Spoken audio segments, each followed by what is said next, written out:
just for you.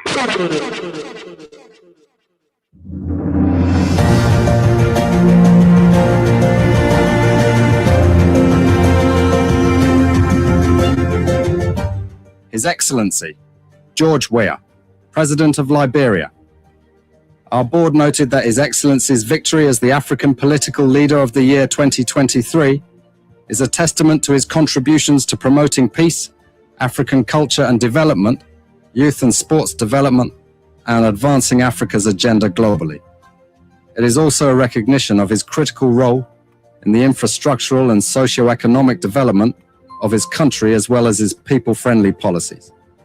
He has continued to advocate for peace and free and fair elections in the ECOWAS sub-region, and this was demonstrated by a show of statesmanship and iconic posturing by accepting electoral loss and congratulating the winner. While he arguably had options as a sitting president, he chose the path of honor, peace, and the defense of democracy. His emergence reaffirms our position that he has remained one of the continent's leading light, as he had continued to demonstrate great faith in the African project, promoting African dignity and helping to change the negative narratives about the continent.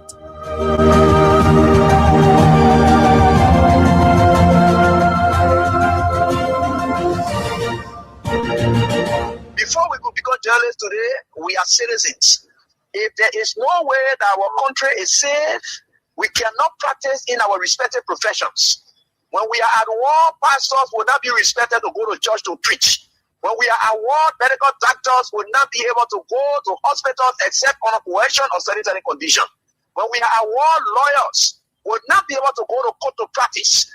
That's why when you see these things happening, whether you are a lawyer, whether you are working a profession, you got to step down and protect your country, so that that country will provide an avenue for you to be the kind of person that you want to be. And that's where we are now. What happened yesterday was wrong. It's still wrong, and no matter what it is wrong.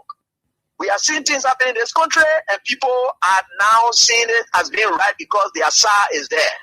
And these are things that we got to be stand up. To be a patriot, you have to stand first on the side of the law, because the politicians will go away. The regime will pass away, but your country will stay. The law will stay. Your patriotism vow will continue to stay on. And these are things that we got to stand up for. It doesn't matter how people feel, what kind of side you want to be on. We just got to speak to the truth, and that is very much important. I see in the next few months a noisy country, a very noisy country, rowdy country, a heavily divided country, a very tough economy, a sense of elitism by those who are coming at the hem of authority. The coming in of the Unity Party is going to multiply the economic woes, the economic conundrum, the economic quagmire, the suffering of the Liberian people is going to multiply. We are not prophets of doom, but the reality will come. Mr. President, recently we witnessed the demolition of the CDC headquarters in Connaught Town, which was carried out through a court order. How does the administration ensure that such enforcement action are done fairly and without political interference? The law is the law. It's not the government. It's the government implementation of the law. The police were ordered to do it, and they did it. If that demolition is removal of the people from premises that don't belong to them according to the law. Why will George Weah, who is tempted by Joseph Boakai, who was drowning in his Egypt land, who was dead, very red up, dirty, stink, you could find him passing around, practically dead and useless. Why will such a man conduct make you wear vex that you will struck the whack and then lose God's own mission to take you to the promised land? That was the test of time today for George Weah. If George Weah had reacted, you are falling in the place of Moses. The Liberian National Police commenced the Congress for Democratic Change for the discipline, calm, and statesmanship demonstrated during the recent eviction process. The respect for the rule of law, despite the deep sentimental value and history attached to the property, reflects a maturity that strengthens Liberia's democracy. This moment is not only a testament to CDC's leadership, but also a reminder to all political institutions and citizens that our democracy grows stronger when lawful decisions are honored peacefully. George Weah would never ever buy in to your tricks. George Weah would never ever buy in to your tricks. George Weah would never ever buy in to your tricks. George Weah would never ever buy in to your tricks. George Weah would never ever buy in to your tricks. George Weah would never ever buy in to your tricks. George Weah would never ever buy in to your tricks. George Weah would never ever buy in to your tricks. George Weah would never ever buy in to your tricks. George Weah would never ever buy in to your tricks. George Weah would never ever buy in to your tricks. George Weah would never ever buy in to your tricks. He would never ever. There's nothing this president cannot do to make sure that George Weah is out of the way so the United Party can continue to maintain the presidency. But I can tell you, this is a bad example. There's nothing this president cannot do to make sure that George Weah is out of the way so the United Party can continue to maintain the presidency. There's nothing this president cannot do to make sure that George Weah is out of the way so the United Party can continue to maintain the presidency. There's nothing this president cannot do to make sure that George Weah is out of the way so the United Party can continue to maintain the presidency. There's nothing this president cannot do to make sure that George Weah is out of the way so the United Party can continue to maintain the presidency. There's nothing this president cannot do to make sure that George Weah is out of the way. So there's nothing this president cannot do to make sure that George Weah is out of the way. There's nothing this president cannot do to make sure that George Weah is out of the way. There's nothing this president cannot do to make sure that George Weah is out of the way. There's nothing this president cannot do to make sure that George Weah is out of the way. There's nothing this president cannot do to make sure that George Weah is out of the way. There's nothing this president cannot do to make sure that George Weah is out of the way. There's nothing this president cannot do to make sure that George Weah is out of the way. There's nothing this president cannot do to make sure that George Weah is out of the way so the United Party can continue to maintain the presidency. There's nothing this president cannot do to make sure that George Weah is out of the way so the United Party can continue to maintain the presidency. There's nothing this president cannot do to make sure that George Weah is out of the way so the United Party can continue to maintain the presidency. But I can tell you, this is a bad example. Before we could become journalists today, we are citizens. If there is no way that our country is safe, we cannot practice in our respective professions.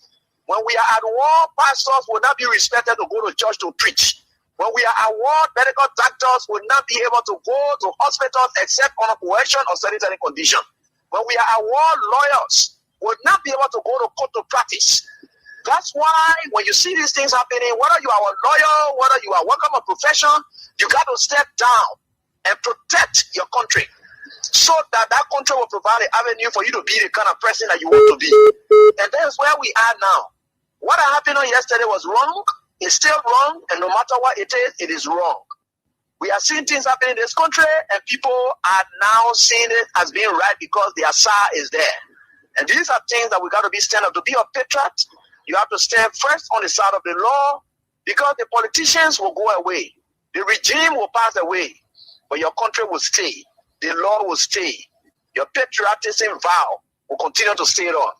And these are things that we got to stand up for. It doesn't matter how people feel, what kind of side you want to be on. We just got to speak to the truth, and that is very much important.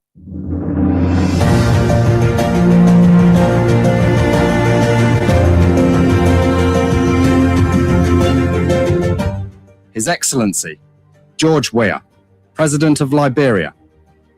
Our board noted that His Excellency's victory as the African Political Leader of the Year 2023 is a testament to his contributions to promoting peace, African culture and development, youth and sports development, and advancing Africa's agenda globally.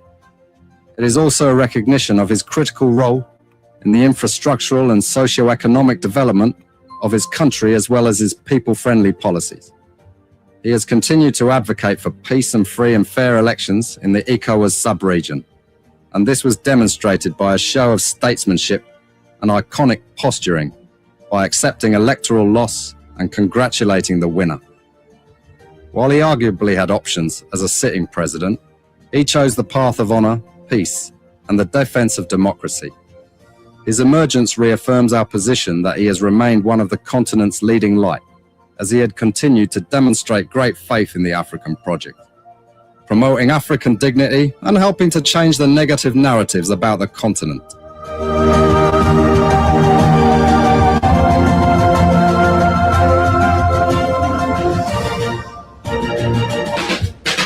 People, he is good, he is faithful. The God who keeps watch over Kings 88.5 institutionally, the God who keeps watch over each and every member individually, constituting the small but effective family of Kings 88.5, and the God who hovers you to, we are grateful to him that not only did he keep watch over us throughout the night, but in his saving grace and providential presence brought us into the 26th day of January 2026. We are grateful to him. And thank you all for coming on. We appreciate all of you. So great people, massive, extraordinary, excited, and always motivated by your presence. Thank you ever so much. Today is the 26th day. They say State of the Nation address. It is one of several events constitutionally in our country. So we lend credence to that, but it is not the only event that are taking place. Also, there are events that took place, but they are still relevant today. We never forget the past. They say when you forget the past, you blindfold yourself of the present. So thank you all. Just two things we've got to talk about. We'll do a reflection and then that's it. The State of the Nation address is the President's State of the Nation address. Kings 88.5 is delivering a State of the Nation address. Every day we deliver our State of the Nation address. So we are in the normal or State of Nation addresses. We're not really freak, but it is important to listen to others as they deliver the State of Address. I'm just telling you that State of Address really is nothing extra, nothing absolutely. It's just a normal address. The only difference is the Constitution say from this time to this time, then you deliver. So there's a space in between. But every public address is a State of the Nation address. When you're speaking to people, a workshop, the State of the Nation, you're giving the state of that identical event. You're explaining what it is, and then you project or you suggest, call recommendation. That's the same thing. In your house, the State of the Nation address, that nation there, that the people, the atmosphere. So you deliver, the husband can deliver a State of the Nation address, the wife can deliver State of the Nation address, the conference facilitator deliver State of the Nation address. Every day we deliver State of the Nation address, and we in a nation, any event, and we reported, we talk about it. That's it. That's what they call State of Nation. So nothing extra in it. All right. So let's talk this as quickly as I can. I acknowledge all of you people. Then we get to a reflection. I started with the reflection week before the last, and I think we ought to do it because that is one of the reasons we are. That is one of the reasons we are as an institution, an opposition station, a propaganda station. Many people or some people disagree with the word propaganda, but the word propaganda, it simply means an information being sent out based on how it is received and analyzed, and then because it has a content. So it's not a bad word, but some people really don't know. Yeah, they don't know. They think that it is a bad word. Let's talk as quickly as I can. LEC blunder. The president is delivering his State of the Nation address today. Now, they mess up. If you hear LEC in the president's State of the Nation address, it will be less than a minute. He's embarrassed, he's shamed, his people now will be looking or listening keenly. Just hours to the president's State of the Nation address, LEC blunder, LEC posing in the president's State of the Nation address, just how the beginning can say posing Gary. The timing of what I'm about to share with you, LEC statement, was not appropriate. The timing, just a couple of hours, the president came out to give a whole new picture, positioning the people that LEC is this, LEC is that, the government is doing well, and then it's going to be stable, it's going to be regular, it's going to be all of those things, because that's the essence of that executive order 157 the president relieved, meaning all the technical problems that LEC been having, they will not go through this, they will not do this, they will not have this. All of the constraints are removed. And the essence of removing constraints or hurdles so that you will operate with no problem whatsoever. You will be regular, you will be consistent, you will be just everything. That is why when Mr. President, they told him, issue executive order, giving the impression, because we have an unenlightened society, they will be excited that, oh, the president on there, the president. So some of his people ran with it. Fast forward today, LEC put saying in President Joseph Yuma Boaga Sona, I sure if they didn't delete that line, they will try to paraphrase it, because hear what LEC said.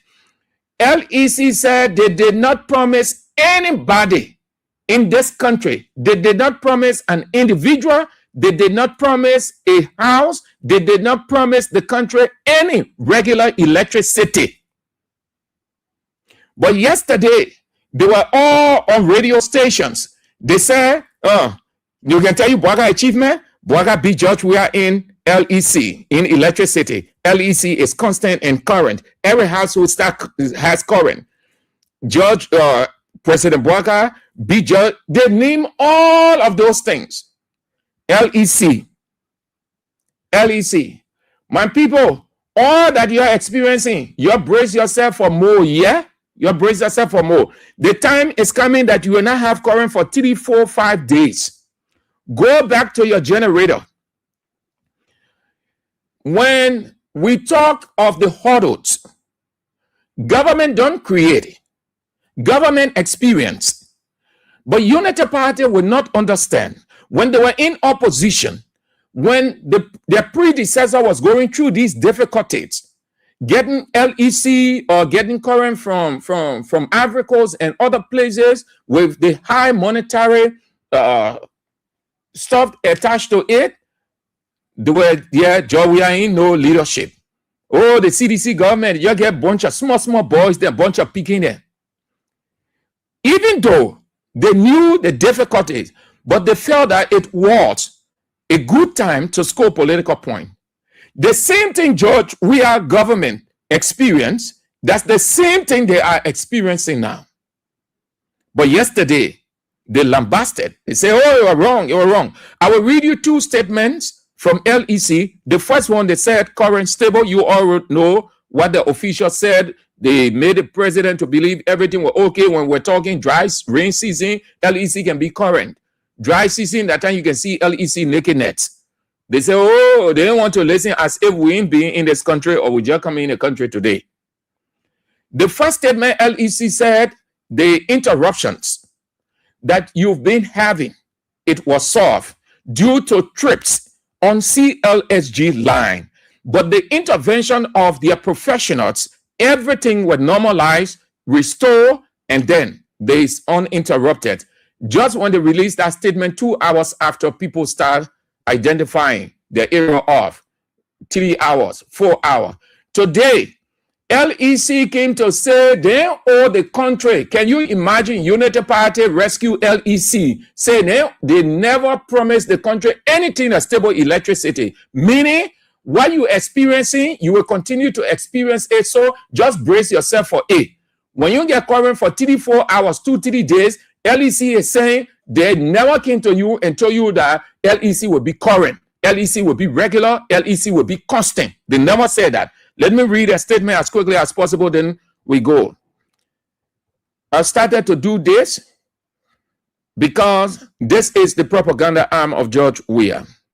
Every time I sit here under the caption, Weah returns to the presidency, Weah himself will explain his story. I told you last week, didn't I tell you that Weah himself will explain his story? Oh yes, he will explain. He will explain his own story. We'll only rebrand the message, but he will explain his own story.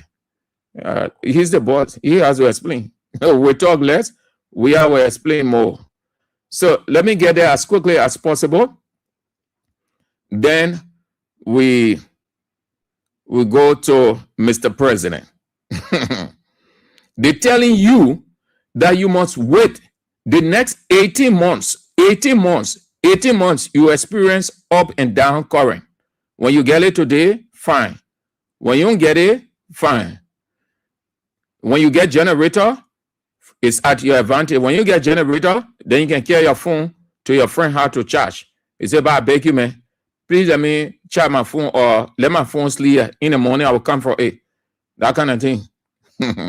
Listen to their first statement. I will be as fast as I can because I want Mr. President, former President George Weah, to explain himself under the caption, Weah returns to the presidency 2029. Who gave a State of Nation address? Don't give State of Nation address. That's not my concern. This is their caption. LEC clarifies causes of temporary power disruption. It shows public of its commitment to improving electricity supply. This was January 20th.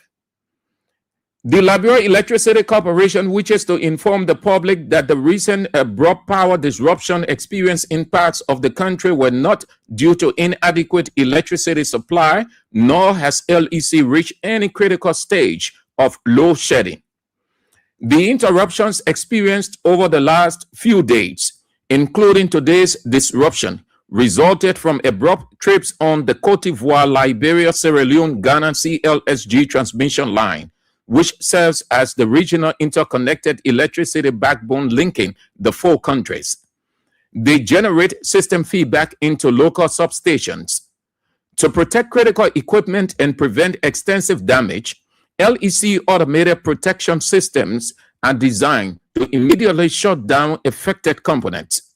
LEC assures the public that the protective response is a standard and necessary safety mechanism to safeguard infrastructure and ensure system reliability. Following the incident, LEC technical teams promptly intervened and power, please listen carefully, and power is restored, and power is successfully restored to the affected areas. Normal operations have started. Normal operations have since resumed. Normal operations have since resumed. The Liberia Electricity Corporation sincerely apologizes for any inconvenience this temporary disruption may have caused and reassures the public of its continued commitment to the reliable provision, reliable, meaning always constant, regular, reliable provision of electricity across the country, reliable provision of electricity across the country. LEC remains steadfast in strengthening its system and collaborating with regional partners to enhance grid stability. This is the statement released on January 20. Yes, the second one, when we told you the main thing that is about the whole LEC business, they won't tell you that the money aspect, that the money on part, they won't talk. That CLSG, we know how many dollars, the millions that the previous government was paying. I may not be exact, but I think it was around 2 or 3 million United States dollars every month. A country economy that is dwindling has a debt of between $2 to $3 million to pay every month, and revenue is not being generated. Power or energy is expensive. No country gives another country energy free. They put it on CLSG line. Now, in this next statement I'm about to share with you, they acknowledge the financial aspect. Please listen carefully. They acknowledge. You will not hear them saying we get financial problem, but the statement implies. Oh, they are making quick changes to the president's address. They are making very quick changes to this line, this one. All right, let's go. Here is it. They say the 26th, today is the 26th. The Liberia Electricity Corporation, which is to address recent public concerns regarding power supply interruptions being experienced in parts of the country, including misleading posts and related commentary currently circulating in the public space. Some of these narratives are largely driven by speculation and reflect a fundamental misunderstanding of how the power sector operates, particularly within an import. Listen carefully. Within an import-dependent electricity system, meaning Liberia is a subservient country. Liberia relies on other country. Liberia is not independent on its own by this. The first statement, they said, no, everything is restored. Everything is okay. Everything is normalized, constant, regular. Now they're telling you that Liberia Liberia is an import-dependent electricity system, meaning you rely on other people. At no time has the management of the Liberia Electricity Corporation represented or claimed that Liberia's electricity challenges have been fully resolved. But you heard the first statement. Nor that all risks associated with sensational variations or external supply constraints have been eliminated. No such assurances was ever given to the public. No such assurances was ever given to the public. LEC has consistently communicated that although power availability has improved significantly over the past 9 months, making the most sustained period of relative stability in decades, the electricity sector remains structurally constrained. Hey, at times we're not permitted to break down all these, but we'll try. Structurally constrained and vulnerable. Hey, the first statement, did they talk about vulnerability? They talk about expertise. They talk about restoration. They talk about normalize. They talk about all of those things. At this one, they're talking about constraints. They're talking about vulnerability, particularly due to their continued reliance. Listen carefully, underline that line, or this line I'm about to share. Continued reliance on regional power imports.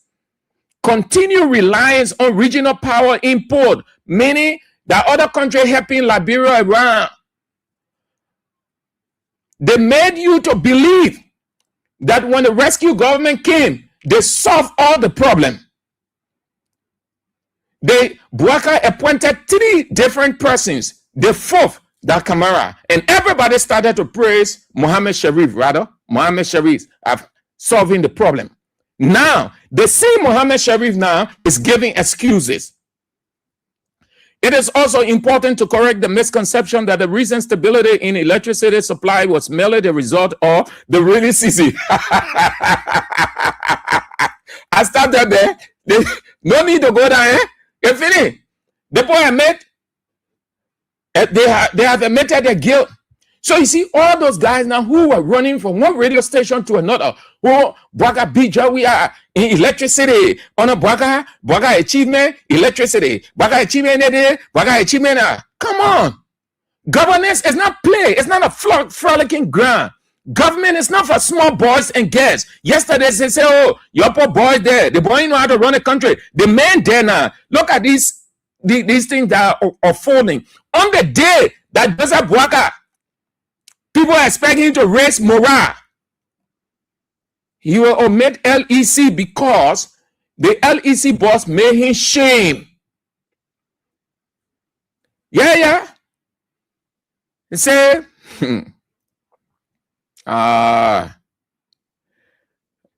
Liberia, it is important to correct.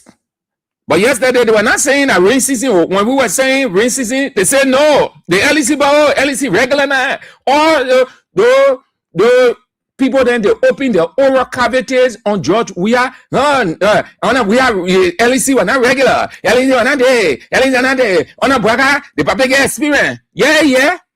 On the day for the Papa to raise morale, LEC said no. Everything we'll be saying that lie.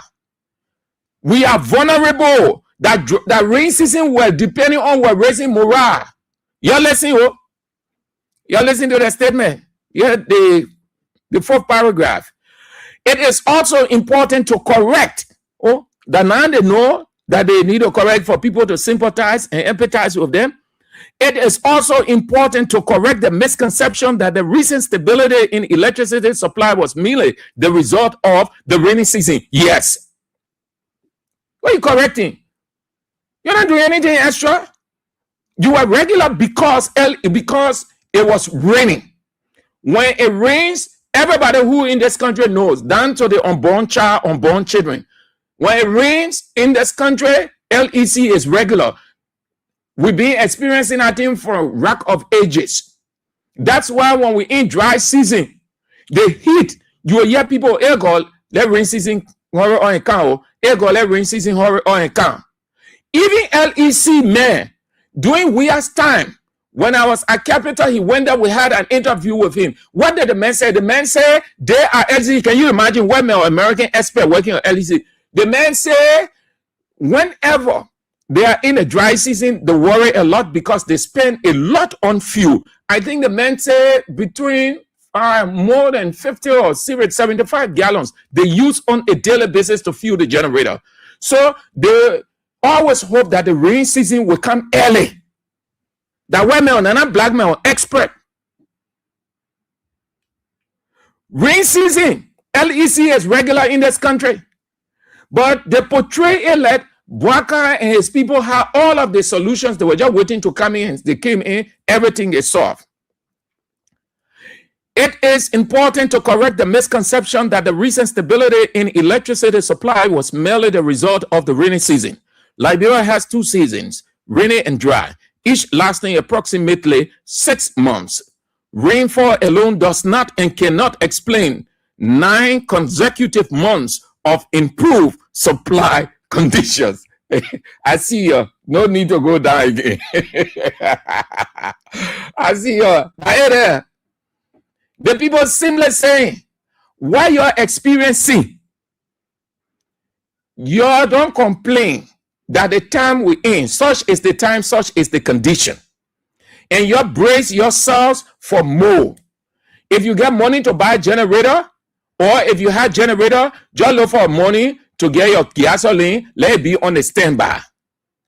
And truly everywhere, even in my own area, 30 minutes long. 30 minutes long. What helps me? I have, a small lighting can really reflect. I charge my 2 phones at the office. So when I go home, I'm not doing much on the phone. So the phone will not run down until I get back to the office.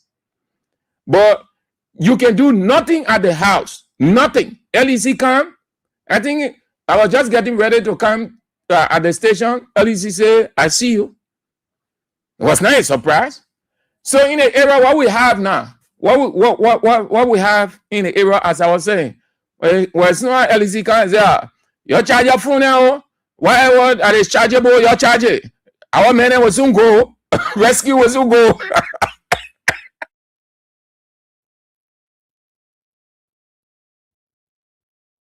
I see you, man. I see you. Today is a great day. Right after the president's address, we'll be having some guests, officials from Liberia Alternative People's Party, to share their thoughts on the president's address. That will be after the president's address.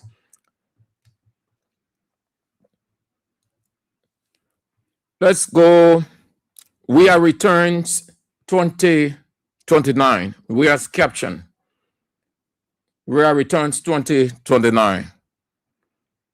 Because those people will be in or wherever they are, we have to link up with them. So let me talk. We are returns 20 told the presidency 2029. I said, and I will always maintain, we will explain himself in every situation. I will talk less, we will explain, because he is the only person who knows what he did. The world knows, Liberia knows, but he will do the talking. He will do the talking, and we will chip in with some explanation. Let's have, oh, come on, Chief. Let's have the man himself.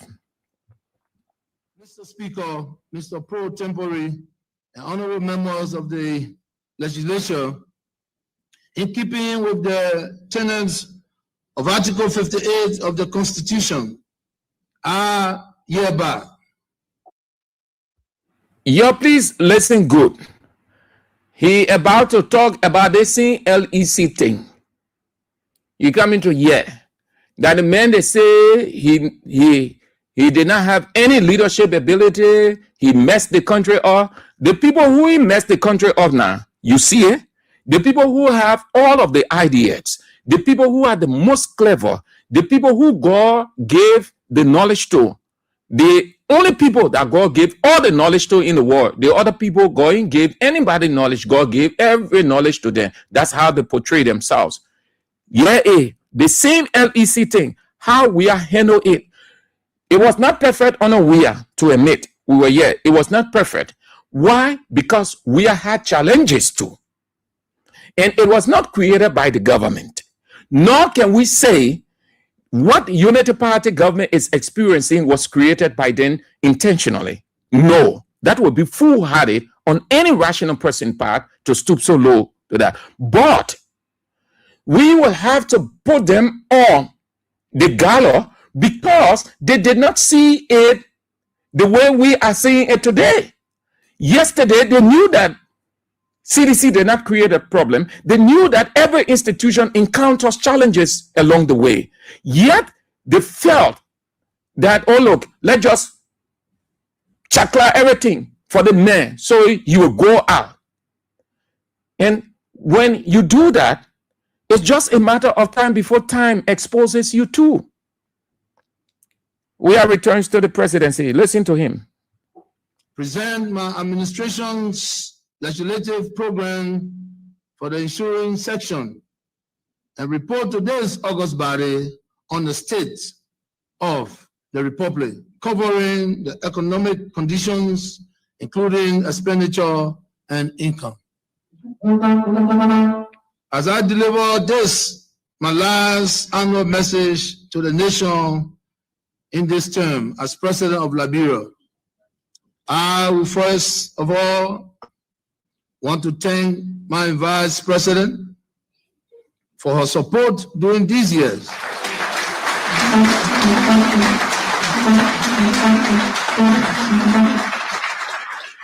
I would also like to extend a special thanks and appreciation to the legislatures and the judiciary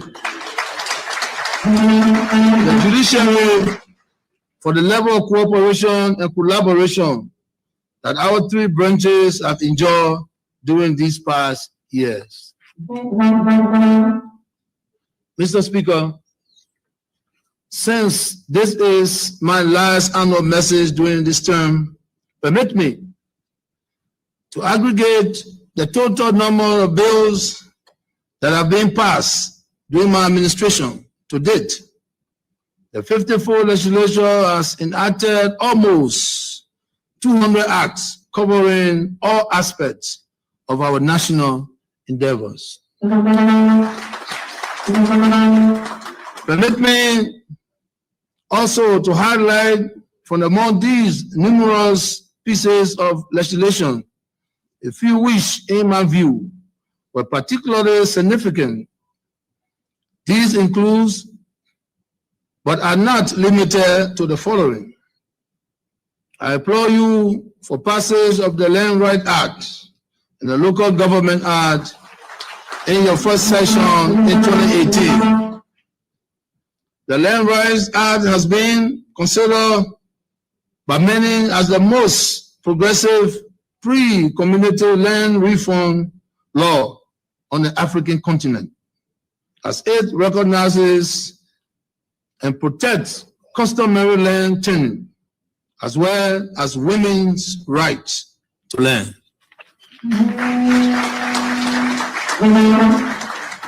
The Local Government Act has established a system of governance consisting of local appointed and elected officials and grants them authority and resources to enable them to cater directly to the care and needs of the citizen in their respective counties. In the areas of health, education, roads, agriculture, and other development needs, no longer must our people always have to come all the way to Monrovia to get better services, because most of the things done in Monrovia can now be done in the counties. In related development, you passed the revenue sharing law in 2022 to enable revenue sharing between central and local governments in Liberia. It was designed with the main objective of promoting domestic resource mobilization through fiscal decentralization for local empowerment.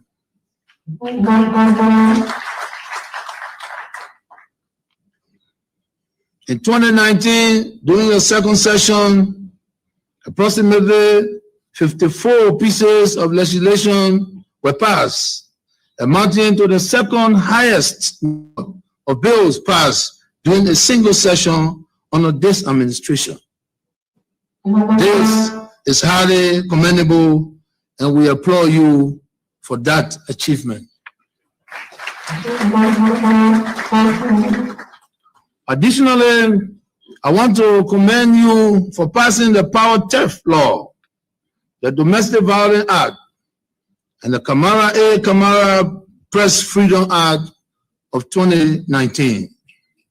The Power Theft Law seeks to address the increasing theft of electricity through illegal connections, tampering with meters, and with transmission and distribution lines, as well as the theft of LEC's assets, including lights, poles, wires, and transformers. It establishes a system of prohibitions and penalties to deal with electricity theft, for which government intervention and protection is appropriate. Thank you also for the passage of the Domestic Violence Act, which is expected to promote gender equality and protect women and children from domestic violence. This law is intended to reduce the entrenched gender inequality practices which were on the increase in our country. Let me assure you that these laws will continue to be fully and appropriately enforced under my administration.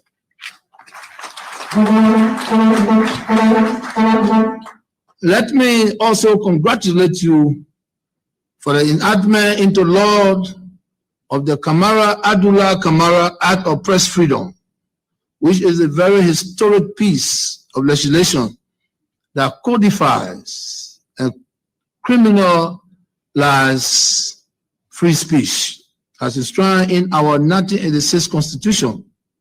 With the passage of this new law, we have cast into the dustbin of history all updated criminal status that once restricted freedom of speech.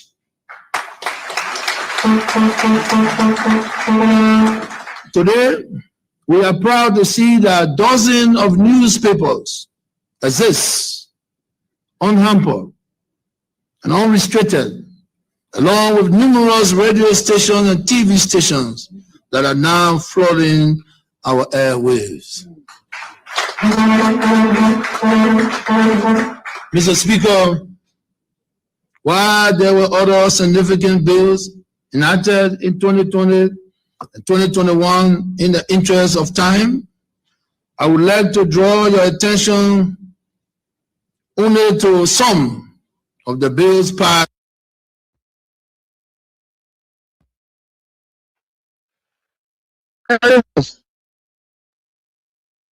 last year, which is the year under review. The year 2022 saw the passage of 56 bills, the highest number of bills passed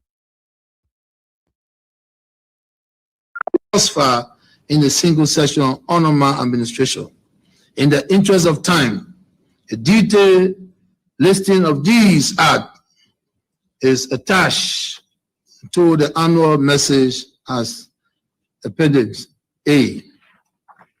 Among these were several judicial reform bills, including a bill to provide conditions and authority to arrest, a bill to provide for a new standard of preliminary examination in cases above the trial jurisdictions of magistrates and justices of the peace, a bill to provide for plea bargaining, and a bill to provide for the appointment of additional relieving judges.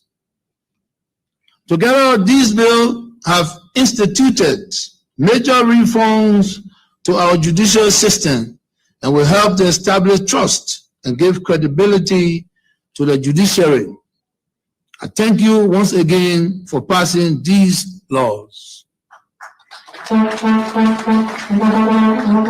Mr. Speaker, as our fight against corruption and financial crimes remain paramount, we applaud you also for passage of bills seeking to strengthen our integrity institution, such as the amended Central Bank of Liberia Act, the Financial Intelligence Agency Act, the Anti-Money Laundering, Terrorist Financing, Preventive Measures, and Proceed of Crime Act 2021, the new Internal Audit Agency Act, and the amended and restricted Liberia Anti-Corruption Commission Act. Together, these laws will strengthen our anti-graft institutions and minimize the vices associated with corruption and financial crime in our country.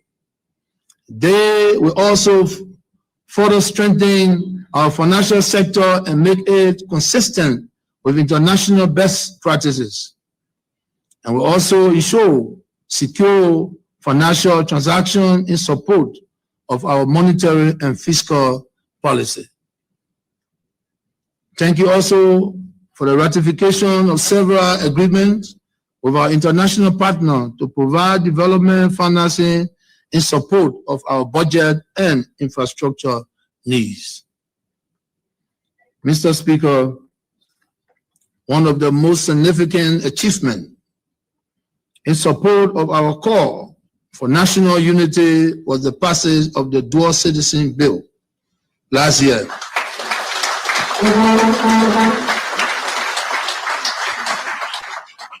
Which was the year of our bicentennial.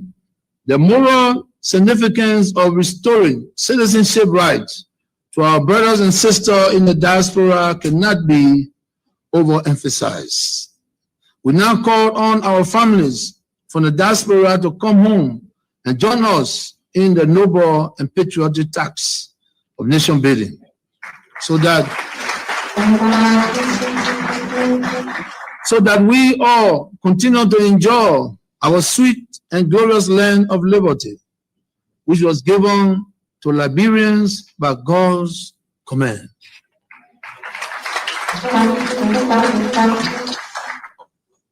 Thank you again, members of the Honorable Legislature, for codifying the 23rd of December 2019 opinion of the Honorable Supreme Court, making more true the saying that once a Liberian, always a Liberian.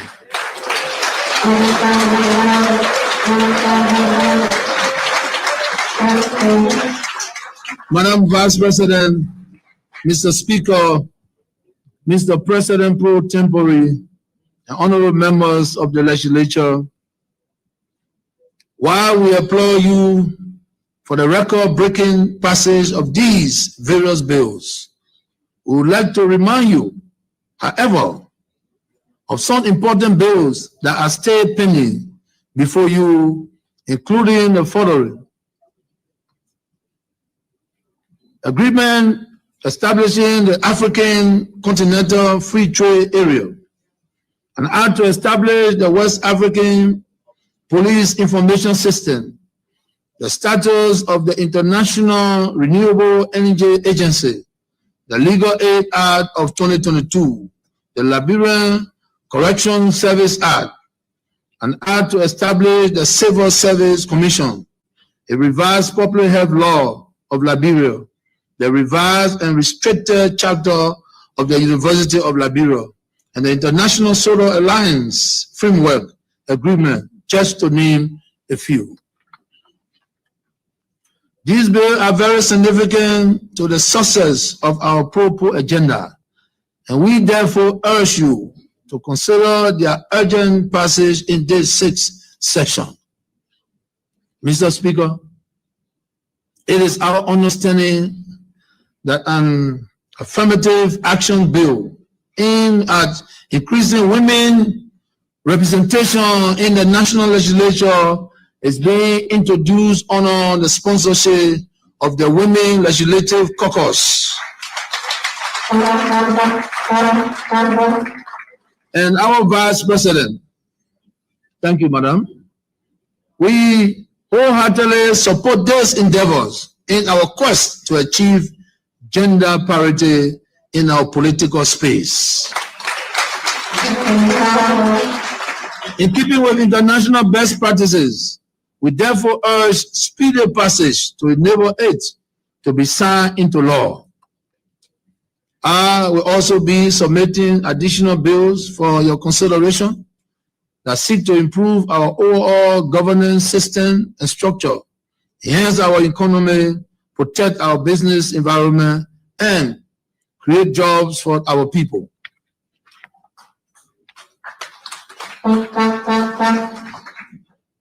Mr. Speaker, under this administration, a total of 22 executive orders were issued by me, from Executive Order 93 to Executive Order 114, in order to meet exigencies that could not await the lengthy legislative processes.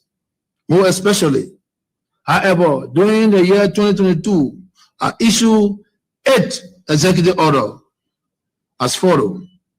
Executive Order number 107, suspending tariff on off-grid solar renewable energy products.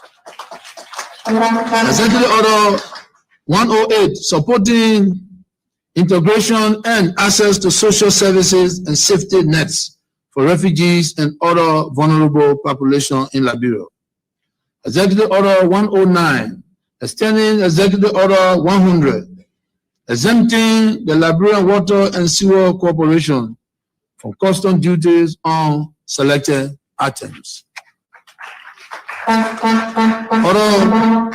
Executive Order is issued by me with Executive Order 110, extending Executive Order 101, repositioning the National Food Assistance Agency, Executive Order 111, exempting the Liberia Electricity Corporation from custom duty and GST on generation, transmission and distribution, equipment, materials, and fuel. Executive Order 112, establishing of the National Railway Authority. Executive Order 113, suspending tariff on rice. Executive Order 114, establishing the West African Police Information System. Mr. Speaker, as you go through the 6th section of this August body and the final year of the first term of our administration, let us be reminded that although we have worked hard, there is still a lot more to do together.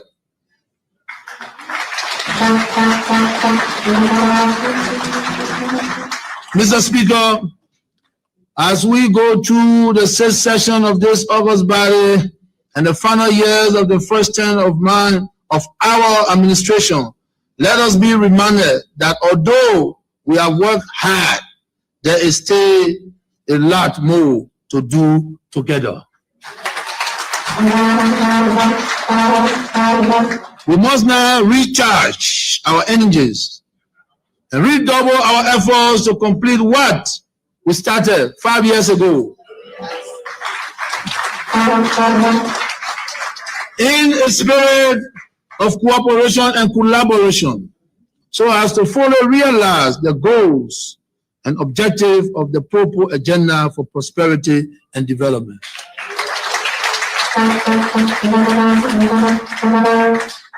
Madam Vice President, Mr. Speaker, Mr. President pro tempore, and honorable members of the legislature, in fulfilling my official duty to report to you on the state of the Republic, our constitutional mandates that specify mention should be made of national income and public expenditure. I will now set out to do so and to describe the broader state of our economy.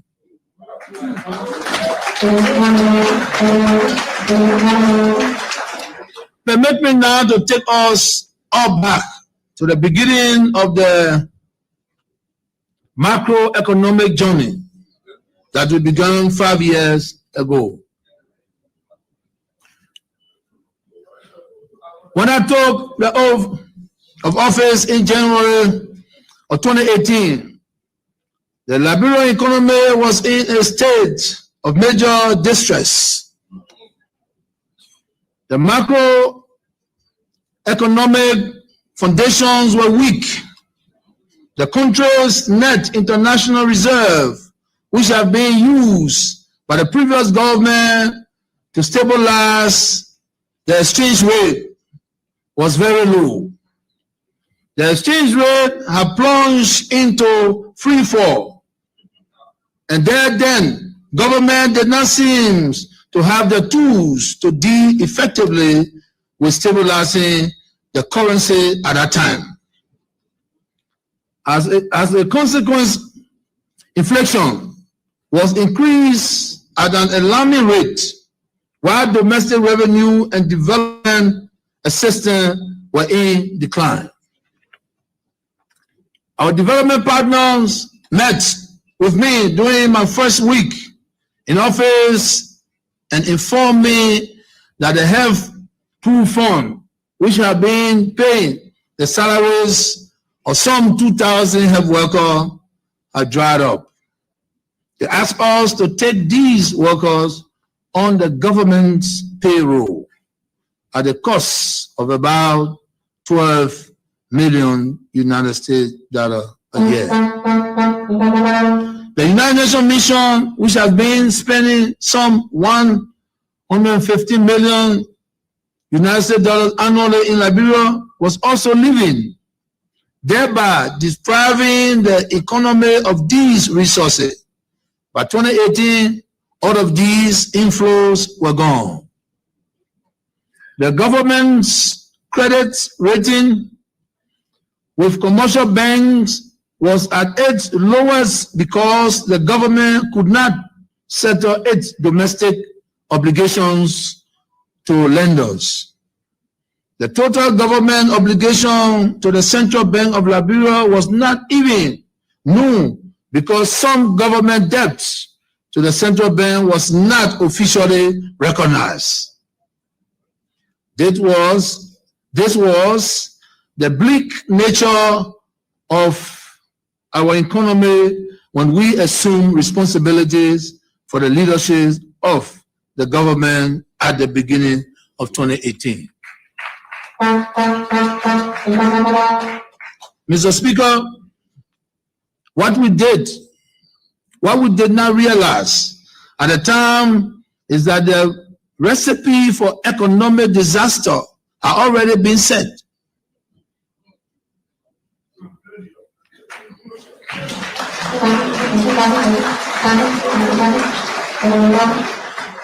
We assumed that our economy was sitting on a strong foundation, but we were in for a rude awakening when the decline in the exchange rate began to accelerate.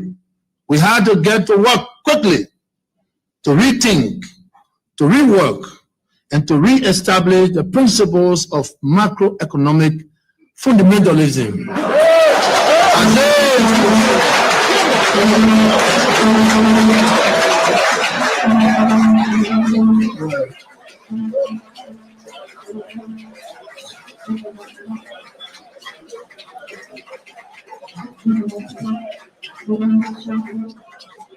As at noon around the world, in 2019, I delivered an economic address to the nation in which I announced an end to government borrowing from the Central Bank of Liberia. This policy forced the government to depend on its own resources and to live within the means of the national budget. This was a policy to help contain inflation and to reduce government deficit.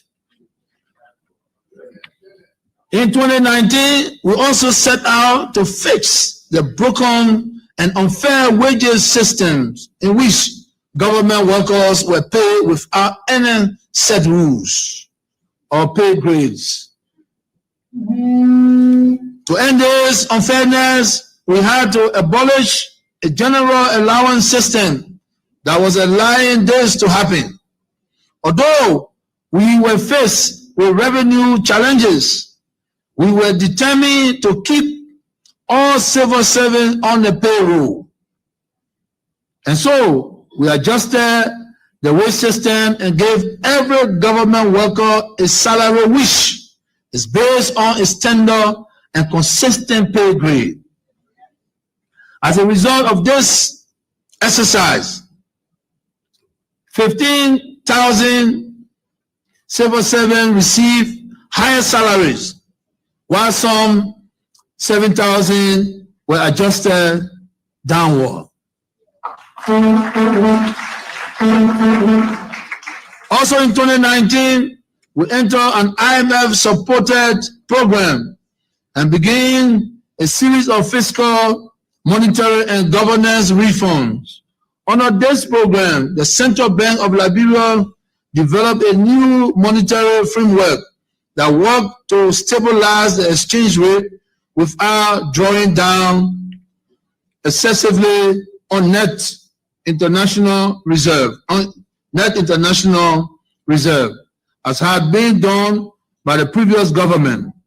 We set out to improve our fiscal balances, domestic debt management, and strengthen the fight against corruption. As a means of restoring government's credit rating, which was at its lowest in 2018, my administration formally and officially acknowledged all of its debt owed to the Central Bank of Liberia and issued bonds to commercial banks to settle the legacy debt that we made on the books. Mr. Speaker, 5 years later, the launch of these painstaking reforms, the result are out there for the world to see.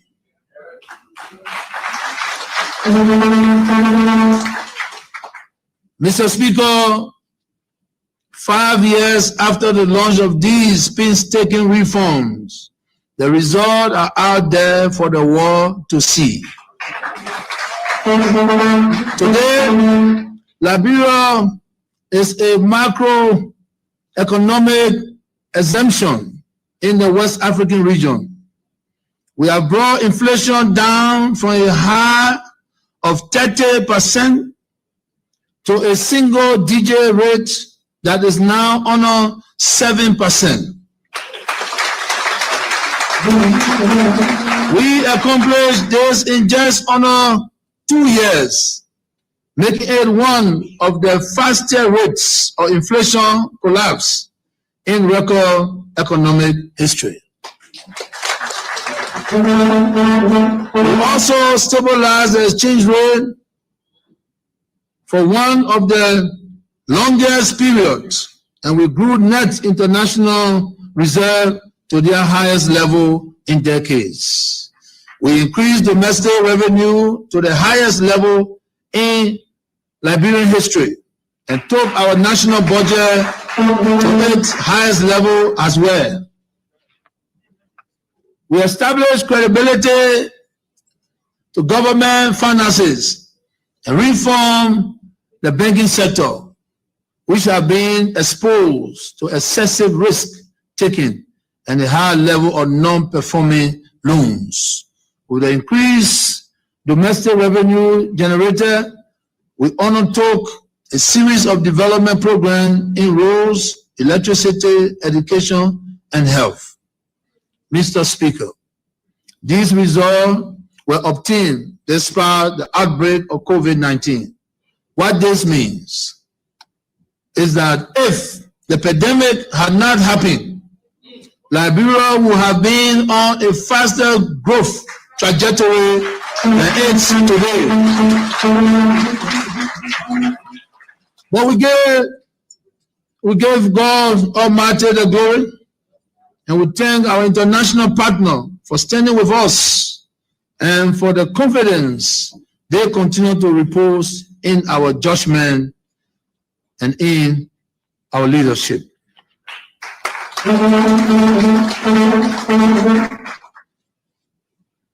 These are the broad lines of the history that will define our administration as we face national elections in 2023.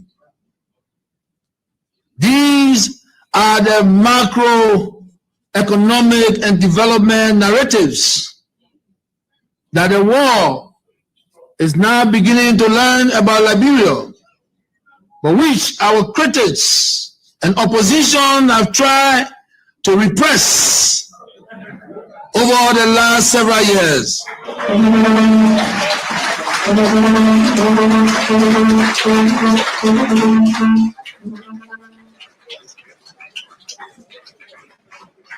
But as it is often said, that truth crushed to the ground shall rise again.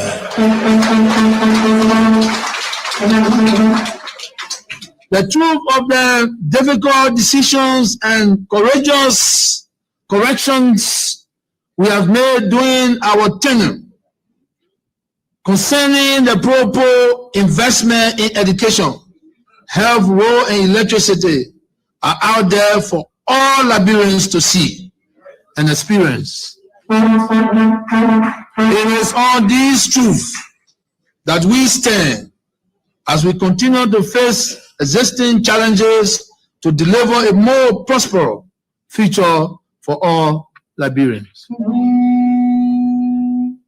Mr. Speaker, let me now turn to the fulfillment of my constitutional responsibility to report to you that which obtained with the nation's finances in the last fiscal year. Revenue collection for 2022, including grants, was $740 million United States dollars compared to $646 million United States dollars in 2021. A large part of this difference is attributable to an increase in domestic revenue mobilization for the calendar year 2022. This revenue performance was driven by higher receipts of tax and non-tax revenue, especially taxes on international trade and taxes on income and profits. Of this amount, domestic taxes was $605 million, and extended resources received from our development partners was $135 million United States dollars. On the other hand, total cash expenditure for the same period under review was $774 million US dollar. The excess of expenditure over revenue collections amounting to $34 million US dollar is attributed to the use of treasury instruments. Of the total cash expenditure, $286.38 million or 37% was spent on compensation of government employees. $258.93 million or 33.45% was spent on goods and services, including grants and subsidies. $89.37 million or 11.46% was spent on domestic and international debt, and $139.32 or 18% was spent on public sector investment programs.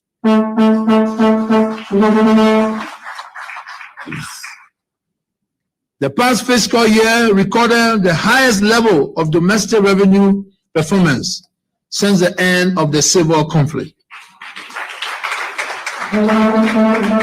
This is clear evidence of economic recovery and macroeconomic stability. We continue to show strong improvement in mobilizing domestic revenue, which are due to key reforms under the domestic revenue mobilization strategy of the Liberian Revenue Authority.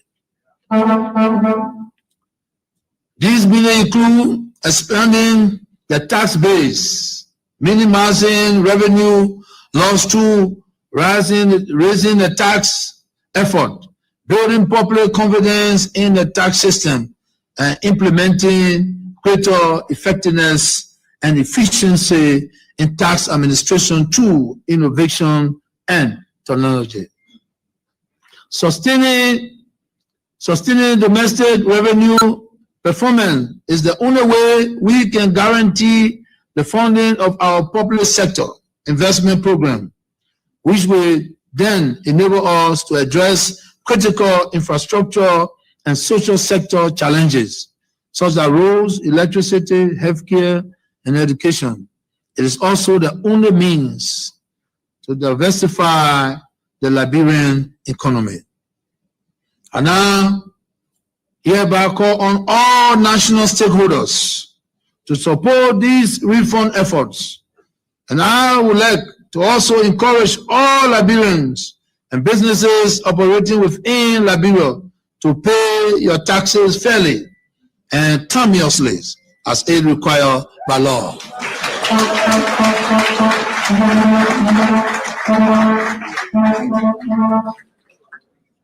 Last year, we spent $139.32 million US dollar on public sector investment to support public sector investment for the 2023 fiscal year. In support of our Pro-Po agenda for prosperity and development, we are proposed to spend about $154 million US dollar which is 19.8% of the proposed national budget for the 2023 fiscal year. Major public expenditure items include $46 million mainly for the transmission of electricity from La Côte d'Ivoire through the CSLG transmission lines, and to expand our electricity distribution, about $44 million for road infrastructure, $23 million to the National Road Fund, $21 million to direct national budget, and about $36 million for the holding of the 2023 presidential and legislative elections. Thus, Mr. Speaker, electricity, roads, and elections will consume about $126 million in 2023, demonstrating my government's commitment to put the Liberian people's money where it matters the most. Mr. Speaker, during the year under review, the government made significant intervention in a number of sectors, including health, education, social development services, energy, and environment. In the health sector, we spent about $17.3 million on vaccines and vaccine-related supplies, COVID-19 vaccination, administration, and drugs and medical consumables. In the education sector, we spent nearly $38.9 million on tuition-free policy, renovating of public university, WISE, and junior high school examination, the support to closing teachers' salary gaps, project and support to the engineering college. In the social development sector, we spent around $12.8 million on the county tour implementation and sports checks, the national county meet tournament, the completions of the Omega and Douala market projects, the continuations of the Abano Society headquarters construction, and our contribution to the national county project through the Liberian Agency for Community Empowerment. In the energy sector, we spent about $29.7 million on the CLSG payment, streetlights, and LEC transformer project, as well as the River G hydropower project. Expanding the tax base, minimizing revenue loss through raising the tax effort, building public confidence in the tax system, and implementing greater effectiveness and efficiency in tax administration through innovation and technology.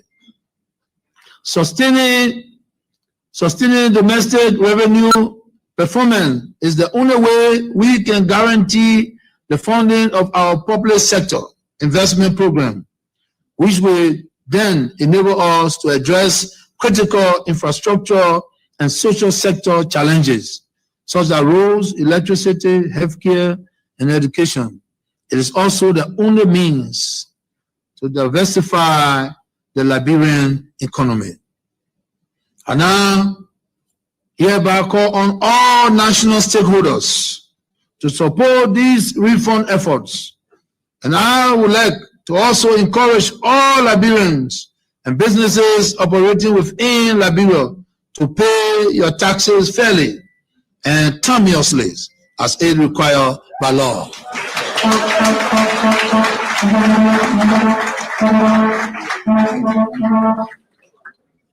Last year, we spent $139.32 million on public sector investment to support public sector investment for the 2023 fiscal year. In support of our Pro agenda for prosperity and development, we are proposed to spend about 154 million US dollar, which is 19.8% of the proposed national budget for the 2023 fiscal year. Major public expenditure items include 46 million US dollars, mainly for the transmission of electricity from La Côte d'Ivoire through the CSLG transmission lines, and to expand our electricity distribution, about 44 million US dollars for road infrastructure, 23 million US dollars through the National Road Fund, 21 million US dollars through direct national budget, and about 36 million US dollars for the holding of the 2023 presidential and legislative elections.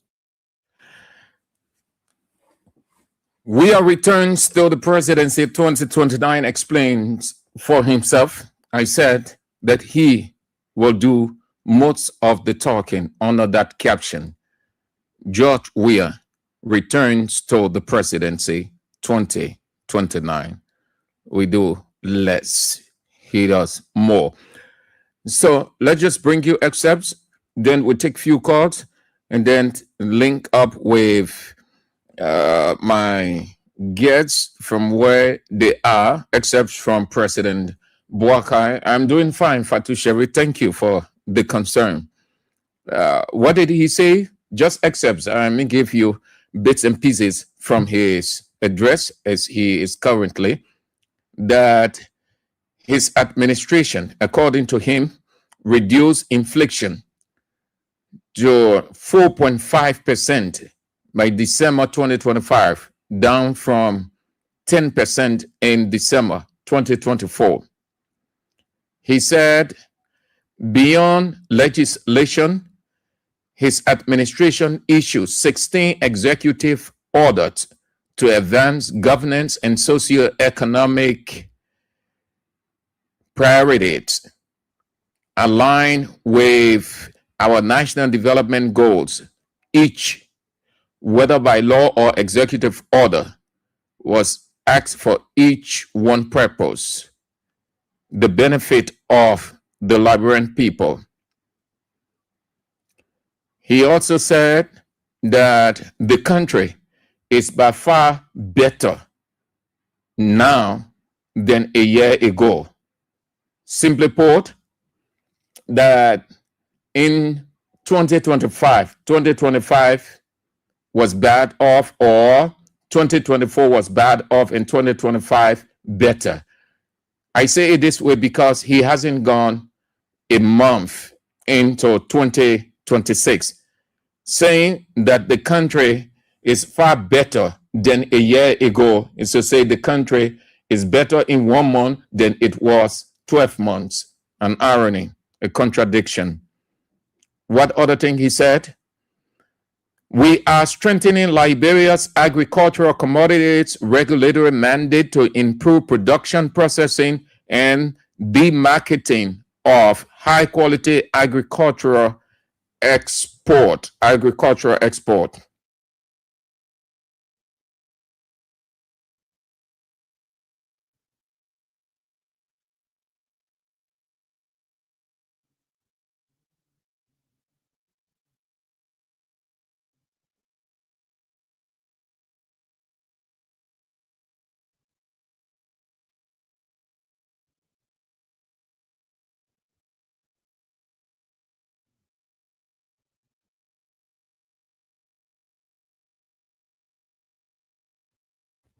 So yes, and then what's the other one? Then we'll bring you excerpt. He stays speaking. He said, we are proud to announce economic growth by 5% in 2025, and it exceeds 4.5 economic growth. What's the other? A couple just running through. He said, we are proud to announce that the economy have grown from 5.1% in 2025. Was the order that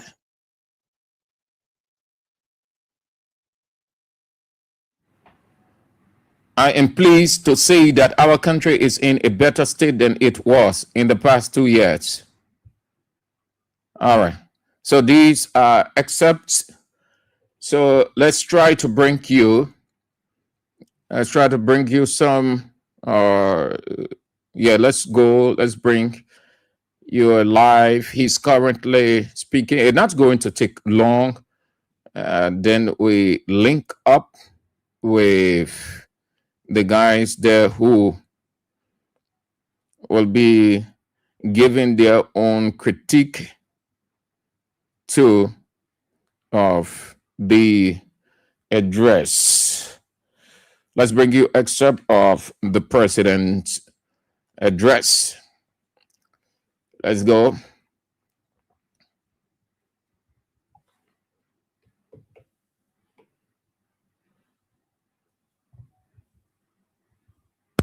The government signed 8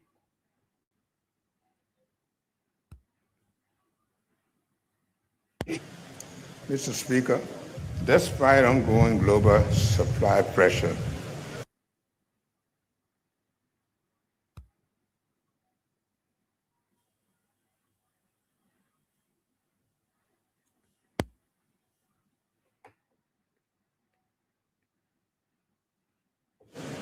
fuel has stabilized at $4 per gallon, helping to reduce transport costs. We strengthened supply and quality by completing a 17,000 cubic meter fuel storage tank and a modern testing laboratory at the Liberia Petroleum Refinery Company, thereby improving storage capacity, fuel standard, and national energy security. Mr. Speaker, honorable members, I commend the Vice President and the Price Committee for acting to prevent unjustified price increases that harm our people.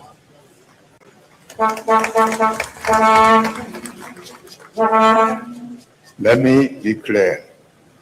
Business that exploits consumers will be held accountable. Job creation remains a top priority for my administration. Our job creation strategy has focused on addressing the binding and structural constraints to growth, including investment in roads, energy. In this connection, we have created more than 70,000 short and medium-term jobs across infrastructure, agriculture, social protection, and small businesses, among other sectors. Going forward, the Youth Entrepreneurship and Investment Bank project launched in 2025 will support 30,000 youth-led businesses, creating over 120,000 direct and indirect jobs for the youth. The National Employment Acceleration Strategy focused on agriculture, public works, skill training, and support to small enterprises has been finalized. This will facilitate more Liberians to earn decent livelihood with dignity. Honorable members of the legislature, on January 15, 2025, the Liberian government launched the Arrest Agenda for Inclusive Development 2025 to 2029 and the 15th County Development Agenda in Buchanan-Grand-Bassa County. These initiatives reaffirm the country's commitment to Vision 2030, focusing on delivering measurable results through decisive implementations. The current budget allocates $290 million for capital investment in public sector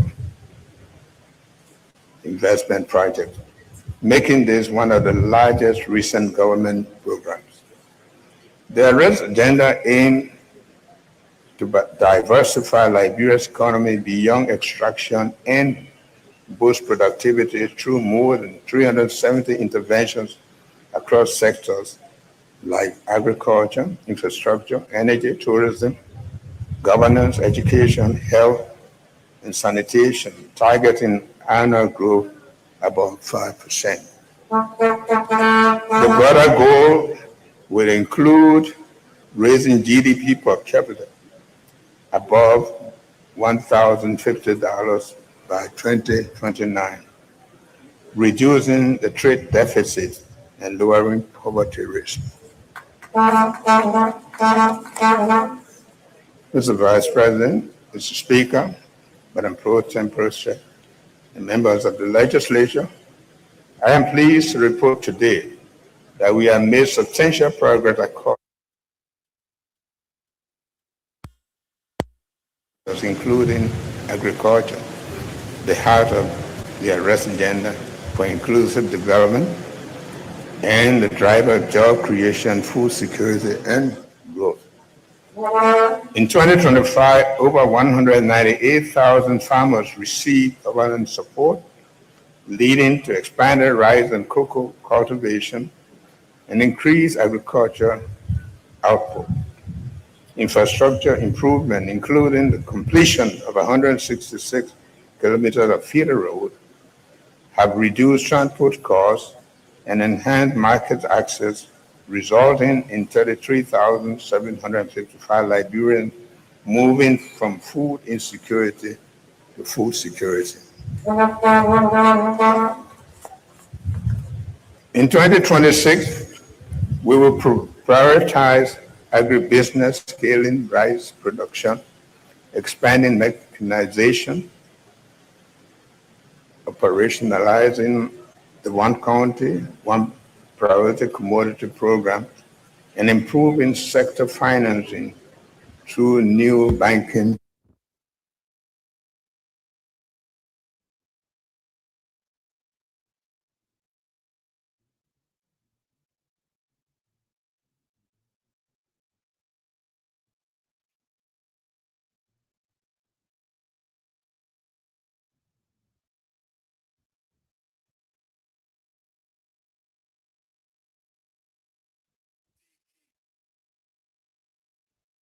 In domestic fish production and food security.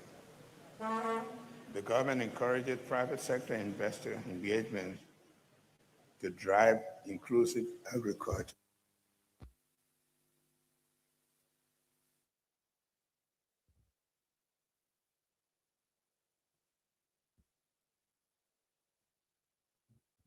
Growth. Mr. Speaker and members of the legislature, nearly 3 years ago, I assured the nation that roads will be our focus, but rather a commitment to connecting communities with opportunities. In furtherance of our commitment, we focus on restoring key corridors and expanding secondary roads. We increased Liberia's paved roads from under 12% to 20%, and maintain more than 780 kilometers of major roads, ensuring year-round access. Connectivity improved between Ruralville and Buffalo, Salaye and Medekoma, Topita and Zedru, as well as Buchanan and Greenville, reducing costs and easing hardship for citizens. Key roads like Ganta, Sakripe now 56%, Sakripe Topita up to 92%, have advanced, while Kilipo Fishtown route is now fully paved. Additional projects, including the Buchanan Green Bay Highway, are in the pipeline, thanks to partner support from African Development Bank, World Bank, and others. Efforts will be made to Vahu more accessible to the rest of the country via road. The Army Corps of Engineers will play a role in delivering this initiative. In our ongoing commitment to maintain road access for our citizens, I am pleased to announce that the widely discussed 285 yellow machines procured by government last year are currently in shape. These assets will be situated at the county hubs and used to support road maintenance efforts and form crucial part of our disaster response preparedness efforts across the country. Mr. Speaker, honorable members of the legislature, fellow Liberians, we continue to make progress in connecting county capitals and major assets. Although the RIA Road Corridor project faced delays due to ongoing orders and challenges and changes in scope, we are still able to increase the length of the pavement from 20 to 25. With the orders and rescoping nearing completion, full work on this corridor is expected to resume in 2026. The Private Port Concession Agreement, which is designed to promote public-private partnership in road development, has been signed following your approval. Covered under this agreement are the St. Paul Bridge to Bow Waterside, Medina to Robertsport, and Medicoma to Boinema corridors.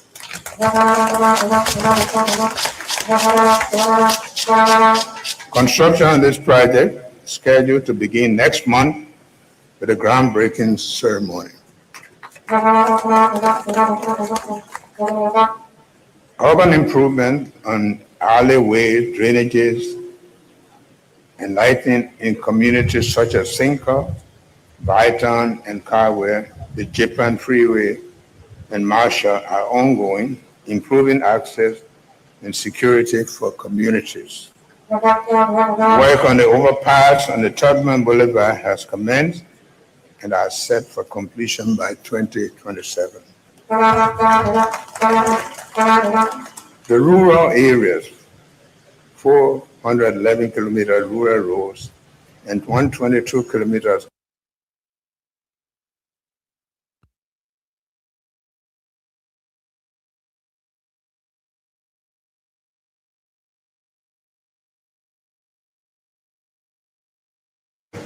for industrialization and other critical development programs. In 2020,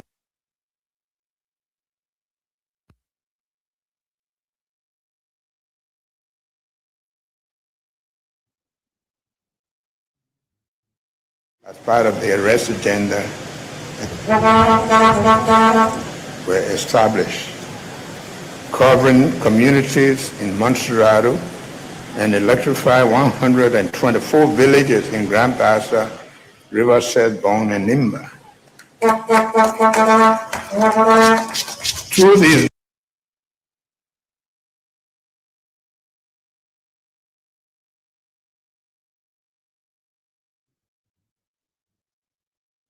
household costs, positioning energy as a driver for growth, Through the Rural and Renewable Energy Agency,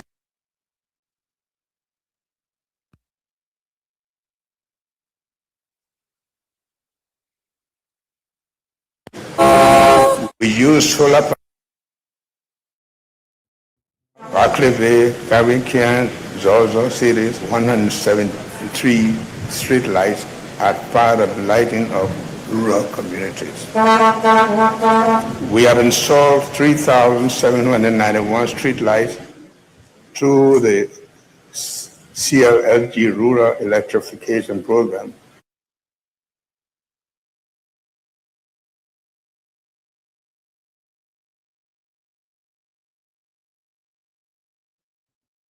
Hitting over 124 towns and villages in Nimba, Cottington, 2 hospitals, Riverside District, and Mother of Light Rehab, and is strengthening the cross-border grid in Nimba, Bong, and Margibi counties.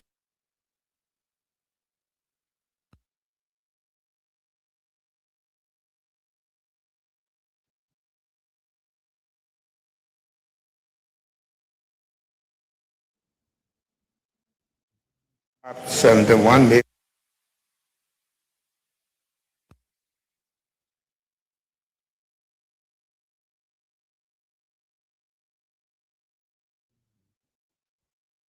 Election.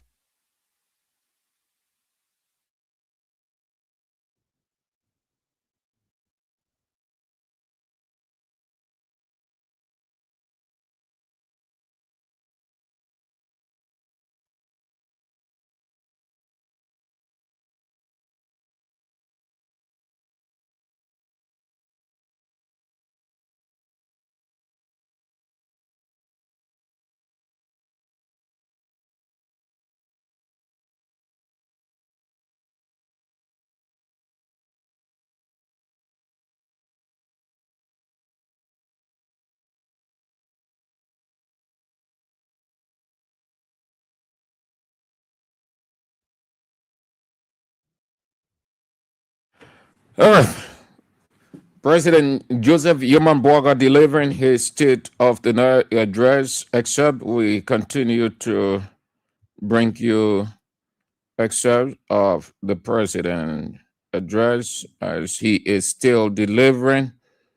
When he's done, then we link up with the Liberian People's Alternative People's Party. The guys have opted to critique, to give their position of the president's address. He is talking about his government's progress, the breakthrough they have made. Let's get back to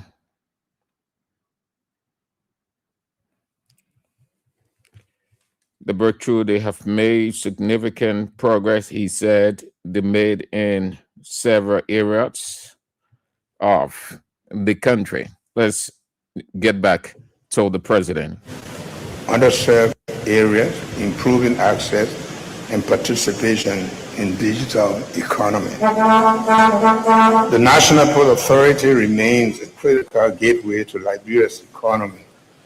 Following my visit to Morocco last November, the Moroccan Port Development Entity agreed to invest in equipment and logistics for the Port of Monrovia, breaking a long-standing monopoly and boosting competition. Master plan for the Port of Monrovia and Buchanan have been developed. Tariff reforms are driving revenue growth.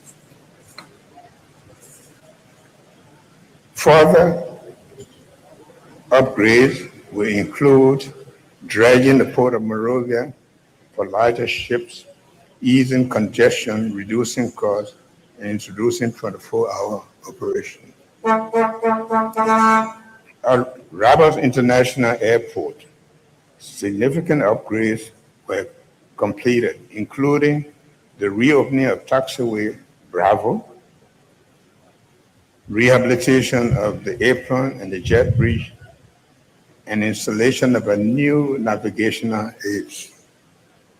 These improvements were finalized ahead of the Turkish Airlines inaugural flight on May 11, 2026, representing major advancement for Liberian aviation. Additional, an agreement had been assured with a South Korea-made group to develop a ship recycling center and establish private-public partnership domestic airline in Liberia with an initial fleet of 3 aircraft. Mr. Speaker, the honorable members of the legislature, public transport is a vital service that every Liberian deserves. The National Transport Authority had long faced neglect with deteriorated infrastructure and unchecked corruption. We are changing that.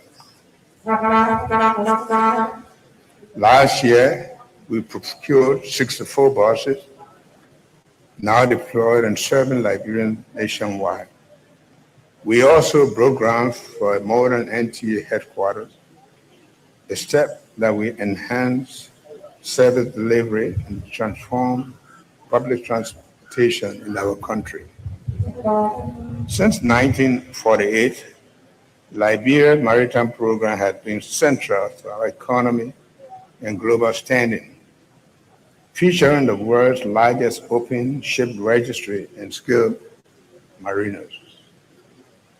Recent modernization initiatives in the sector include domestic watercraft monitoring program with AIS, the first in decades, and vessel monitoring system technology for enhanced safety.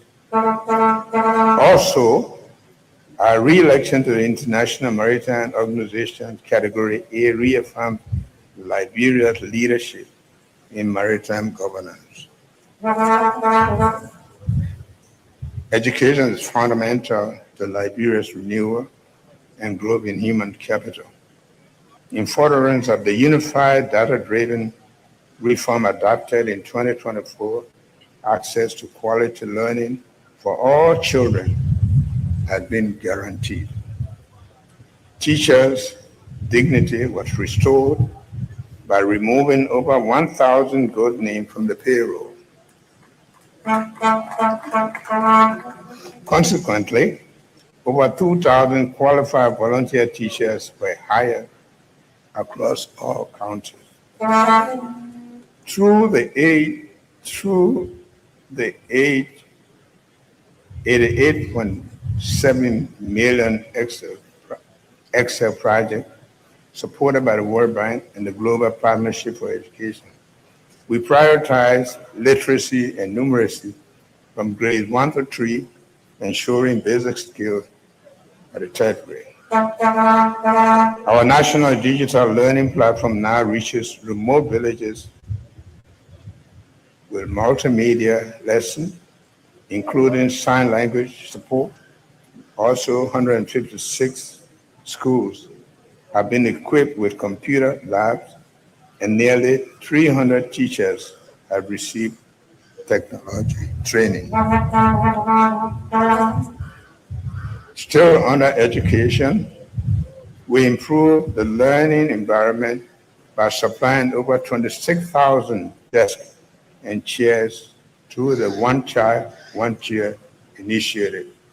We also invested in building model schools in Bunk, Margibi, Nimba counties, in addition to renovating 40 schools and distributing 22,000 STEM kits.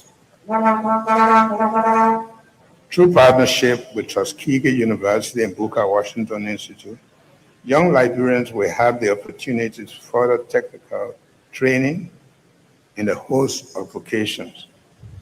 Our national school feeding programs supported more than 239,000 students.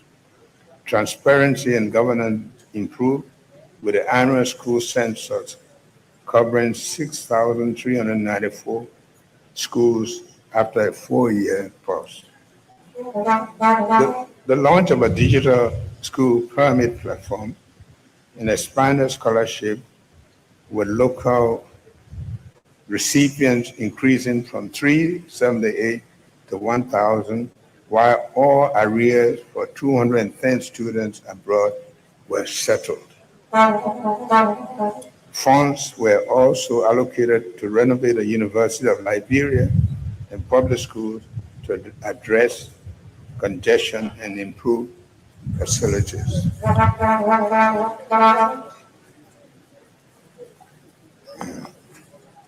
To further demonstrate our commitment to education, funds were provided for the renovating of the University of Liberia and several public schools across the country. This intervention will address the long-standing post-Civil War problem of congestion. Last year, the health sector saw significant improvement. Maternal death dropped nationwide. Immunization coverage for children under 1 reached 88%, and medicine stock out decreased from 95 to 5%. We thank Gavi, the Vaccine Alliance, for strengthening Liberia's immunization program. With their support, Liberia has expanded vaccine access and improved public health while meeting all co-financing commitments for the first time in 10 years. We recorded significant progress in addressing infrastructure constraints confronting the health sector. Reconstruction work on the C.H. Rennie facility in Margibi County is underway at a new Calcutta location, where it will now include a midwifery school. Construction work on the neuropsychiatric hospital in Bensonville is now 75%, while work on the regional diagnostic center in Bond County is 85%. To support the continued delivery of quality services in the sector, a new midwifery training program has been initiated at Bumming Community College and budget allocated for a smooth operation of the ERWA hospital. Data is vital for planning and response. So the government set up a National Health Intelligence Center to improve data-driven decision-making. The system has demonstrated effectiveness, as recent data indicate that tuberculosis notification rose by 7.5% over the past year, while incident and mortality decreased by 28% and 49% respectively. Our efforts against drug abuse intensified with the launch of the Liberia first national anti-drug plan, providing strategic roadmap to reduce both demand and supply of illicit drugs. By close of the year, over 800 at-risk youth were enrolled in recovery programs. Mr. Speaker, the honorable members of the legislature, poor sanitation and limited access to clean water have long threatened public health, especially in urban areas like Monrovia, where 42% of the citizens lack basic sanitation facilities.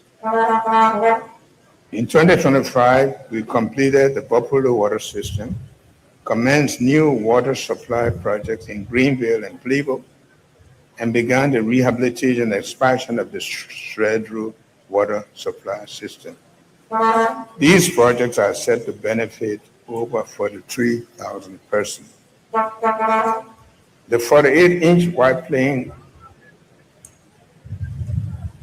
to Monrovia pipeline project is nearing its first phase of completion.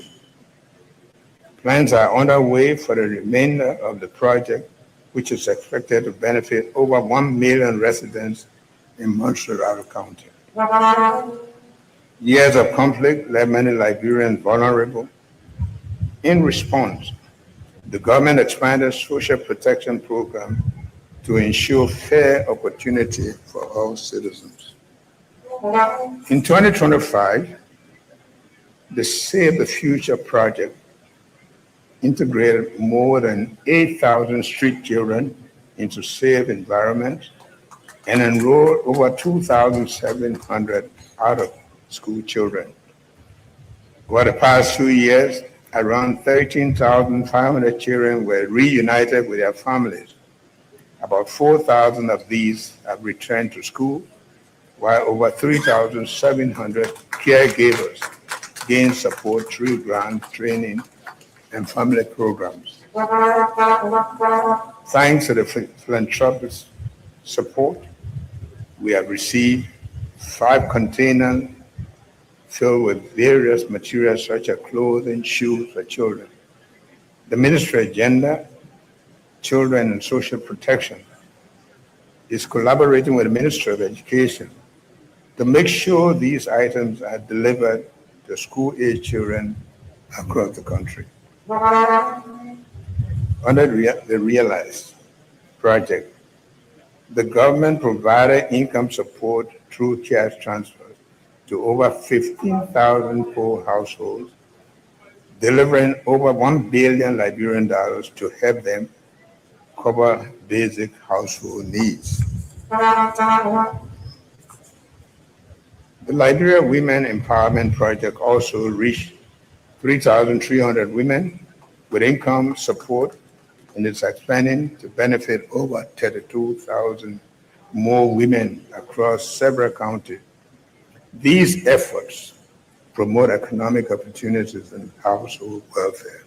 Mr. Speaker, honorable members of the legislature, fellow Liberians, young people who make up over half of the population are Liberia's greatest asset.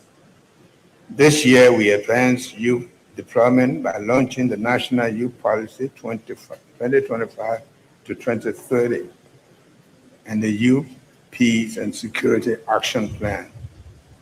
We increased job, skill building, livelihood opportunities for vulnerable youth and women.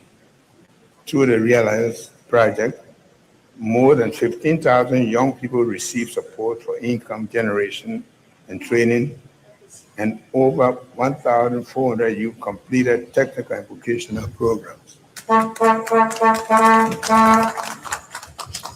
Mr. Speaker, honorable members of the legislature, ladies and gentlemen, sports unite people and foster discipline, teamwork, and national pride. To support this, the government and the Bee Mountain Mining Corporation are launching football academies in both Bon and Montserrat counties, creating direct routes to national teams and encouraging professionalism and growth in Liberia's sports sector. We prioritize at-risk youth with drug prevention and rehabilitation, and upgraded the Youth Agriculture Training Center. Mr. Speaker, members of the legislature, providing adequate housing remains a priority. Many Liberians live in overcrowded, insecure conditions. To address this, the National Housing Authority will begin building 600 social housing units across 6 counties in February this year. Mr. Speaker, members of the legislature, Liberia's long-standing governance challenges have contributed to weakening our institutions and decline in public trust.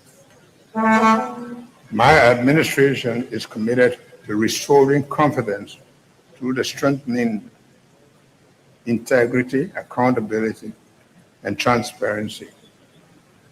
A step in this direction is a requirement for heads of institutions to sign performance contracts and comply clearly with defined standards under our new established performance management and compliance system. Working with the Liberia Anti-Corruption Commission, we secured 11 indictments, obtained 2 convictions, and had 1 acquittal. 4 prosecutions are ongoing. Meanwhile, we enforce administrative measures by suspending or dismissing officials involved in misconduct. Additionally, we have strengthened asset declaration rules and introduced ethics textbook in schools.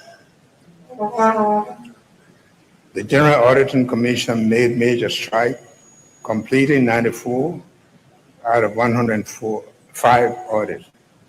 This includes the domestic debt audit from 2018 to 2023, which rejected over 704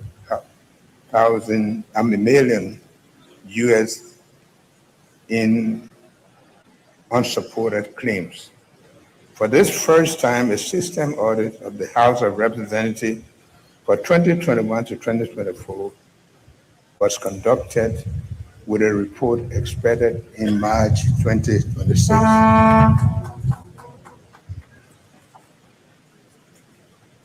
Compliance with audit recommendation rose from 13% in 2024 to 37% in 2025. And we keep working with the legislature to ensure the General Auditing Commission can fully carry out its constitutional duty to protect public interest. My government is advancing legal reforms to make e-procurement the standard and to promote fair, inclusive participation. In 2025, the Public Procurement and Concession Commission moved Liberia's procurement system forward by expanding electronic procurement and strengthening oversight in over 50 public entities. These steps with tightened controls, reduce waste, and support the arrest agenda for inclusive development. In 2025, justice and security were strengthening by expanding access to justice, improving criminal prosecution, and upgrading correctional and judicial facilities. Logistical support to key law enforcement agencies was enhanced.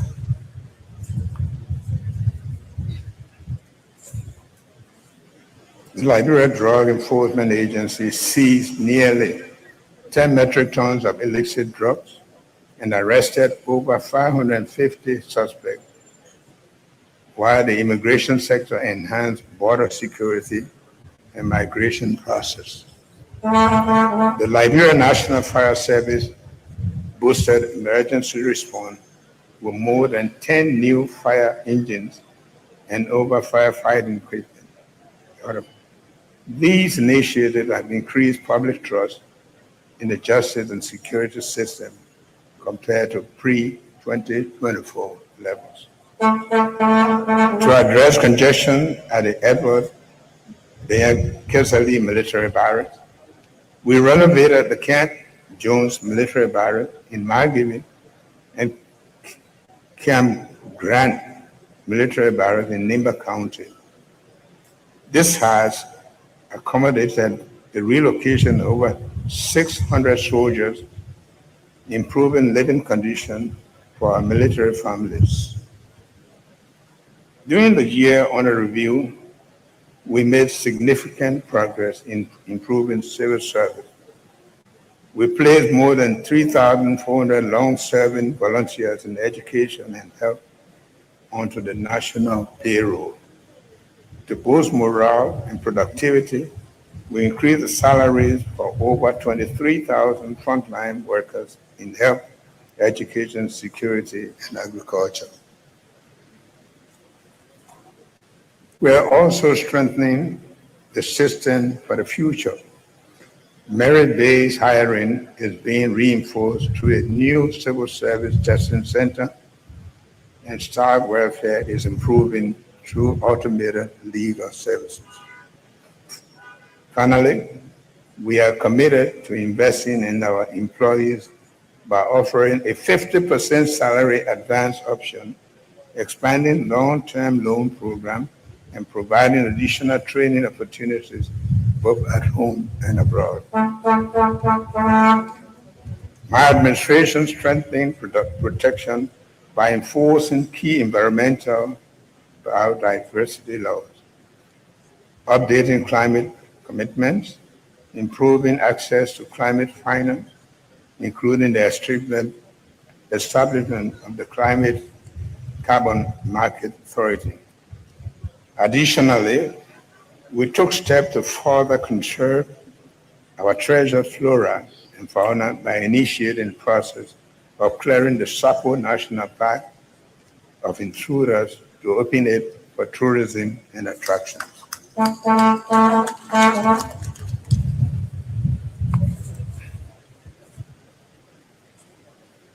We also established a modern environmental laboratory ratify the biodiversity beyond national jurisdiction agreement, and decentralized environmental governance.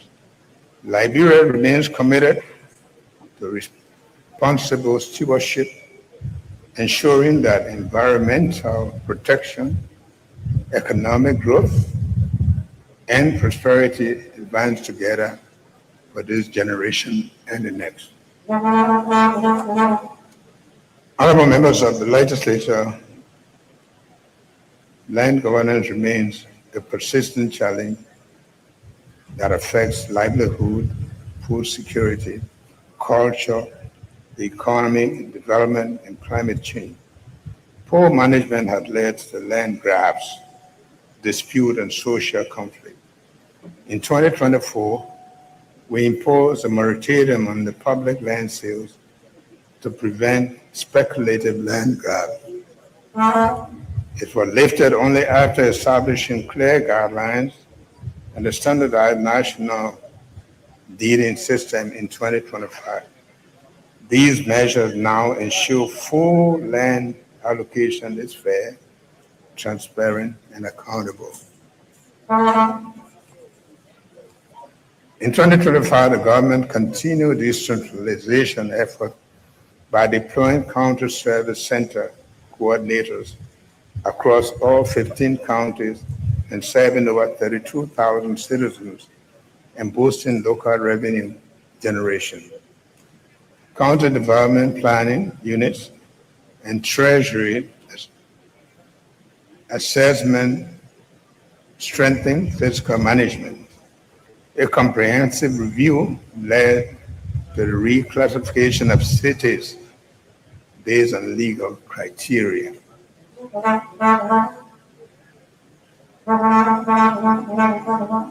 To promote participatory governance, more than 1,800 traditional leaders were appointed, and the National Assembly of Chiefs was convened in 2025 in Bang County in November 2025.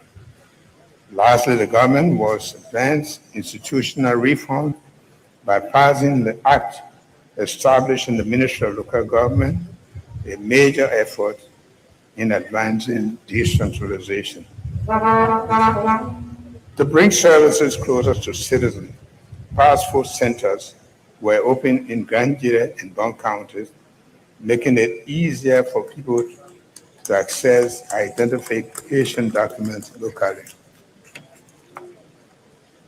Mr. Vice President, Mr. Speaker, members of the legislature, my foreign policy is guided by a firm commitment to international systems grounded in the United Nations multilateralism and international law.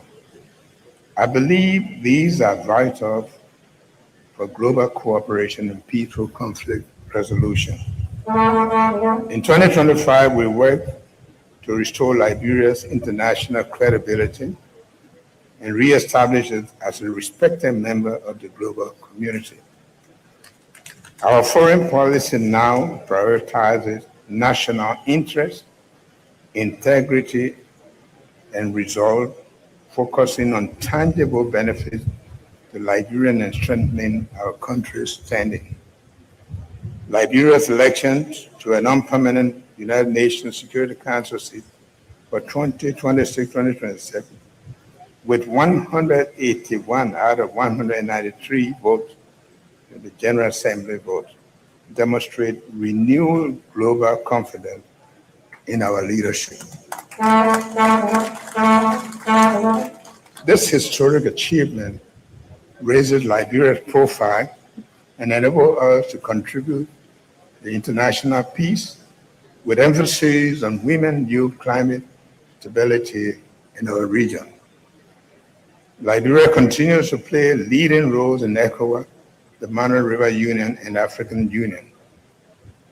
We have also deepened our bilateral relations with the United States of America, evidenced by extending B1, B2 visa validity for Liberians from 12 to 36 months and launching $124 million health partnership. In the past year, Liberia strengthened ties with France, Serbia, Morocco, China, Barbados, Bahamas, UAE, Rwanda, Mano River Union, ECOWAS, African Union, and European Union. Economic diplomacy is now clear priority. We are shifting from aid dependent to trade and investment. We have engaged over 50 foreign and diaspora investors in priority sectors, agriculture, energy, and infrastructure. Honorable members of the legislature, Liberia's progress in 2025 reflects renewed international credibility. As we take our seat on the UN Security Council and strengthen regional leadership, this administration will pursue a foreign policy that promotes peace, prosperity, inclusion, and national pride. Liberia is also set to strengthen its global standing by hosting international meetings. To this end, we have undertaken the construction of the Mano River Union Presidential Center for Regional Peace Development in Foya, Local County. The facility is fully owned by the Liberian government and includes a 500-seat conference hall and secure accommodation villas for visiting dignitaries. We are also pleased to acknowledge the invaluable contribution of the Angie Brooks Women's Center Situation Room in the promotion of peace and democracy. It is also commendable that the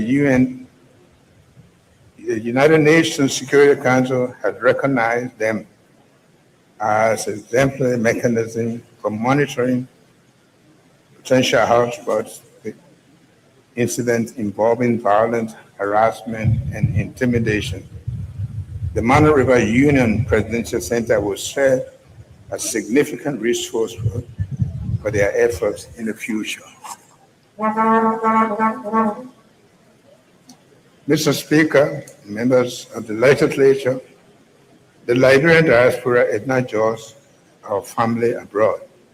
They're a vital national asset, bringing skills, capital, and pride to Liberia's development. In 2024, we pledged to strengthen diaspora engagement, and I am pleased to report real progress.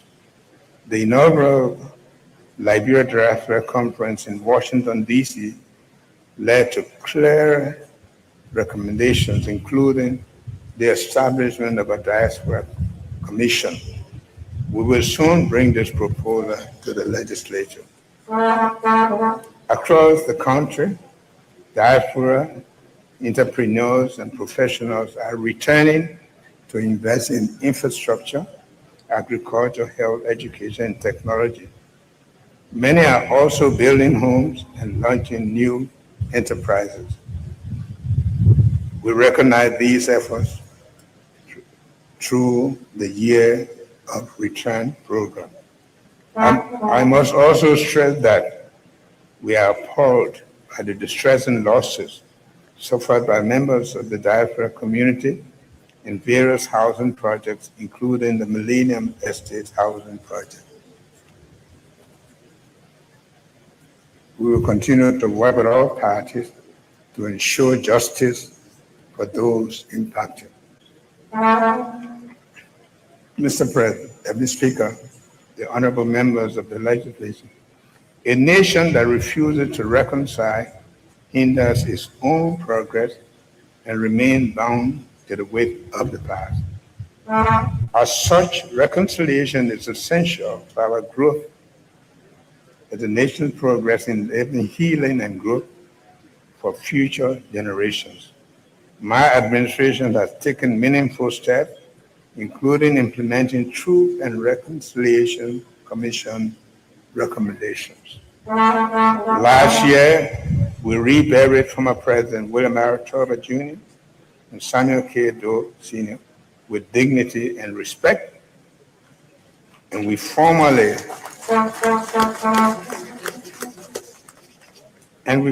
apologize on behalf of the Liberian state for its role in the conflict. These actions were necessary steps towards healing, acknowledgement, and national closure. We are considering Reconciliation Commission and have established the Office of the War and Economic Crime Court, which has completed draft laws for your review. Reconciliation, however, does not mean forgetting, nor does it mean abandoning justice. True reconciliation must include justice to ensure lasting peace for Liberia.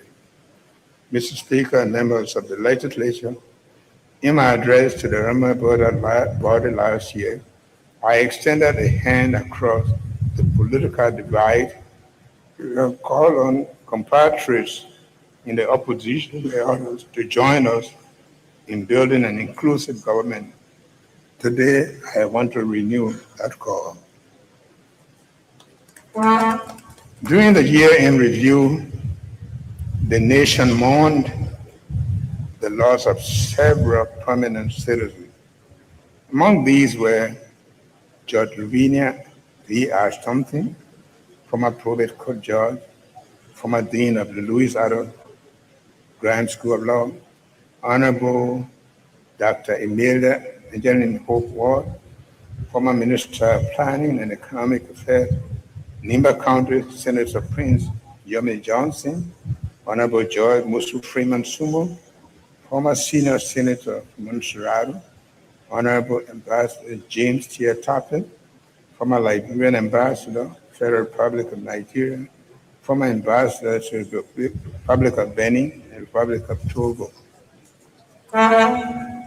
Honorable Dr. El Mohamed Sharif, former Vice Chair of the Council of State, Liberia National Transition Government, Madam Nancy Bondo, former First Lady of the Republic of Liberia, Honorable Sylvester M. Grigsby, Minister of State for Presidential Affairs and Chief of Staff to the President, Republic of Liberia, Professor Florence Serena Blyden, former Professor, University of Liberia, and a host of others. A fuller list will be published. Mr. Vice President, Madam First Lady, Mr. Speaker, Madam Pro Tem, and members of the legislation, Mr. Chief Justice, Associate Justices, and members of the Judiciary, Madam Dean, and members of the Cabinet. In conclusion, I invite us to pause for a final moment of truth, guided always by supreme interests of our country. Beyond the progress we celebrate today, there remain unresolved matters that continue to weigh on the national conscience, affect our dignity, and demand decisive action. Accordingly, I will take the following steps without delay. First,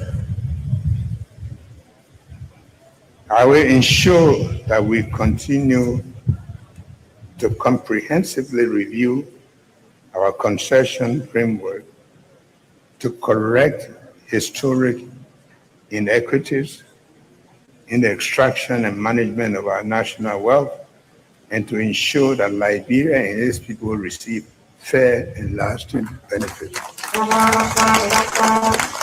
Second, I will take immediate action to resolve the long-standing issue of relocating Palm Grove Cemetery, where the remains of our former president, this is the mother of national honor, historical responsibility, respect for those who serve our republic. Third, I will act to rehabilitate the decaying public buildings in Monrovia and across the country, restoring dignity to public service safeguarding national assets for future generations. Fourth, I will initiate the process of laying out the major cities throughout Liberia, consistent with recent decentralization initiatives and in accordance with the newly enacted zoning law of Liberia. Fellow Liberians, we began the journey together with a firm belief that Liberia's potentials are unlimited. That belief remains unshaken. Over the past year, we have deliberately built on the progress already made, strengthening confidence and restoring hope that the promise of the nation can indeed be unlocked for the benefit of all. After another year of service, we can say with confidence that the state of the nation is stronger than we last 2 years.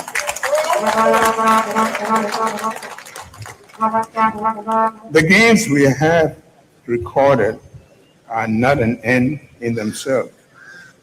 They are foundation and clear proof that purposeful leadership anchored in service can deliver results.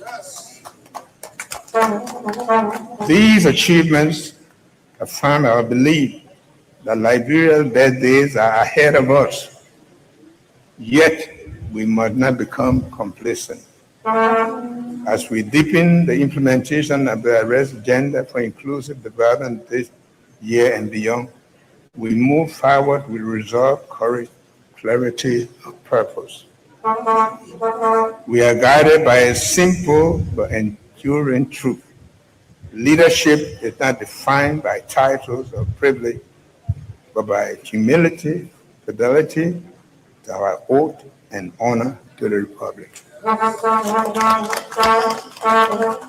We are here to serve the Liberian people, not to serve ourselves.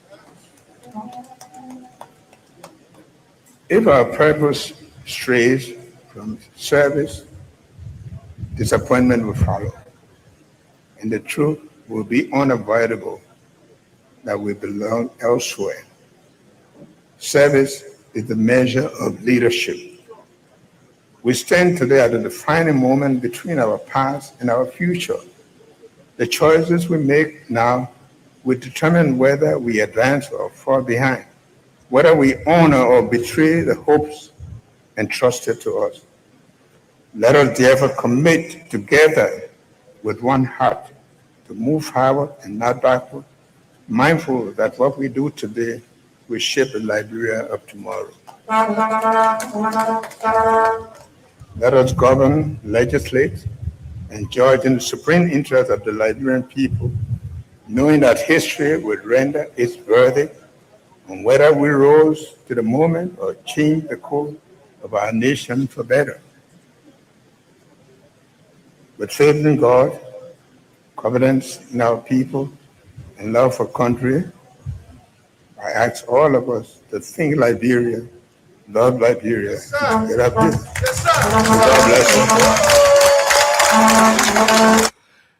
President Joseph Yeman Boakai, Unity Party President, delivering the state of Unity Party at the grounds of the executive manch, the Capitol building in Monrovia. Let's make this adjustment very shortly. We have the post analysis, a full analysis of the address by the Liberia Alternative People's Party. They will link them up very shortly.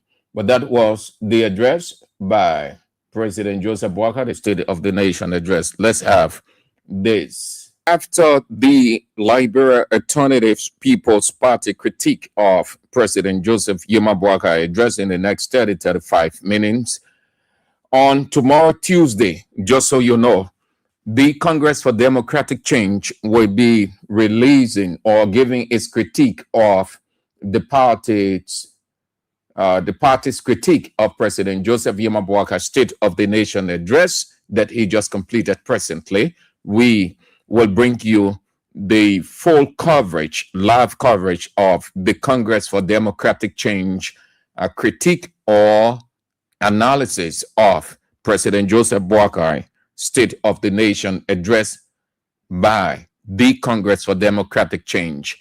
And the address or the analysis or critique will be delivered by former House Speaker, Councillor J. Fonati Kofa at 2 p.m. tomorrow.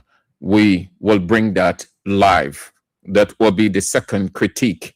Today, in just a few minutes, we will have the Liberia Alternative People Party, an opposition party, critiquing.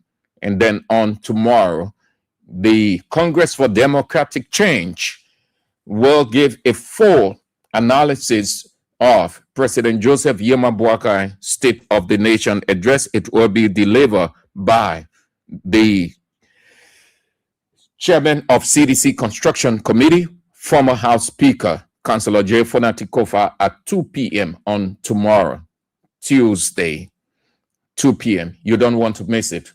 It will be live on Kings 88.5. Until then, this break. Of the essence, let's link up with the Alternative People's Party, its chairman, Adat Zodan, with the rest of the guys critiquing Boakai State of the Nation address from an opposition political party perspective. 6 to the national legislature. Why the address reiterate commitments to the rest agenda and highlights select areas of progress such as infrastructure efforts, energy initiatives, and international engagements like Liberia's UN Security Council seat. LAB finds it largely aspirational in tone and disconnected from the persistent grinding realities confronting Liberian people. The speech framed around national unity, economic stabilization, and sectoral updates avoided rigorous accountability for ongoing failure and structural challenges. It presented a narrative of steady advancement that does not align with the lived experiences of citizens facing rocketing food costs, unreliable power, youth drugs crisis, and inadequate security provisions. Life response aligned with typical flow of the SONA. The economy, the bread and butter crisis. Despite claims of stabilization and growth initiatives, food prices continue to rise sharply. Wages stagnant for most workers, and purchasing power remains severely eroded. Survival, not meaningful growth, still defines daily life for the majority. Fellow Liberians, the national budget, LAB term as unrealistic, unachievable, and shortfall prone.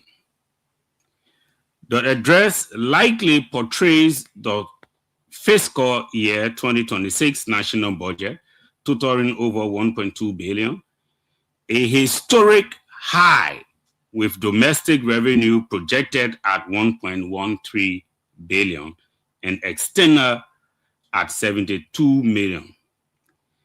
As evidence of fiscal discipline, transparency, and people-centered development under the arrest agenda. However, this ambitious figure, significantly outperforming prior years, relies on optimistic revenue projections amid Liberia's history of chronic shortfalls. Example, early fiscal year 2025 indicators show millions in gaps, with past budget facing enforcement failures at LRA, SOE, non-compliance, and overly rosy forecast. Debt service rises sharply to 230 million. Recurrent spending dominates, often greater than 70%, crowding out capital investment, while external reliance and weak collections mechanism heightens risks of mid-year cuts, arrears, or further borrowings.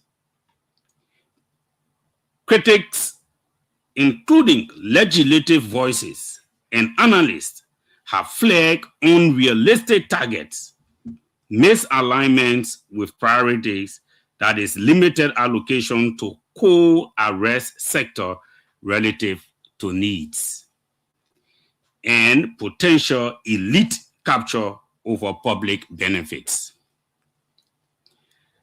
This oversized budget range hollow and dangerous, unrealistic in execution, prone to shortfalls that exacerbate survival crisis, and disconnected from ordinary Liberians' needs.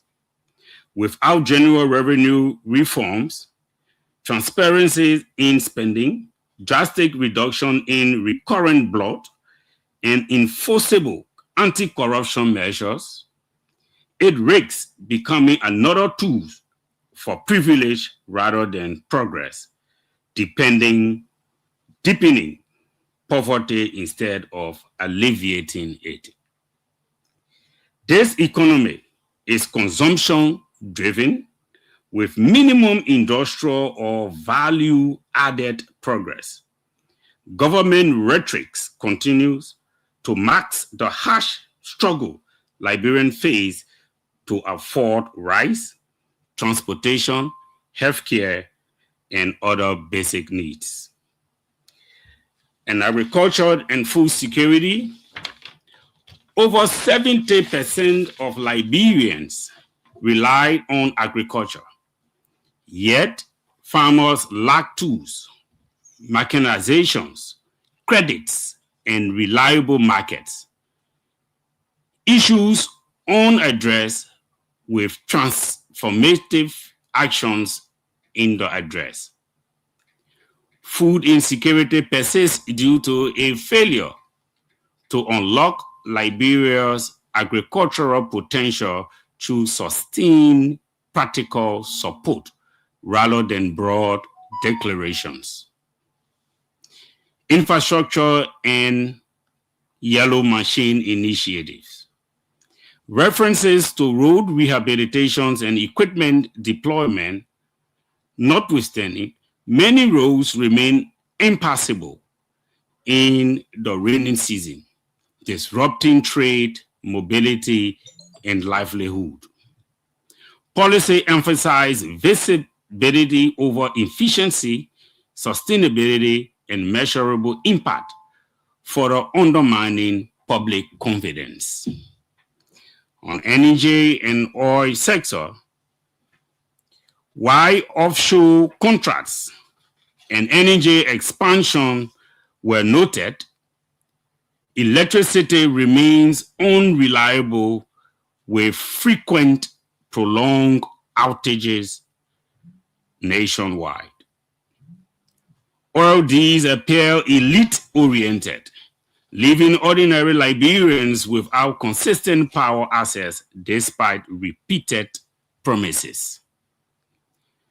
National defense and security, the address likely touch on the armed forces of Liberia, strengthening an international partnership, but core challenges persist. Limited recruitment and training capacities, inadequate welfare and housings for troops, that is overcrowding in barracks like Edward B. N. Cassidy, border vulnerabilities, and slow progress on security sector reforms. Recent efforts such as barracks assessment in Harper, Saniquity, and Tottenberg, and commitment to increase women participation in the LFL and the UN peacekeeping remain under-resourced and unimplemented at scale.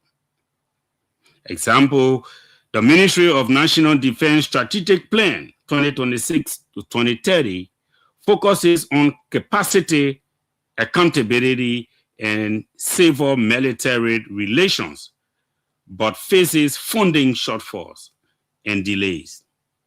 Persistent issues include potential spillover from youth, drugs-related instability, into security threats, border insecurity, and concerns over politicizations in broader security apparatus, including the police.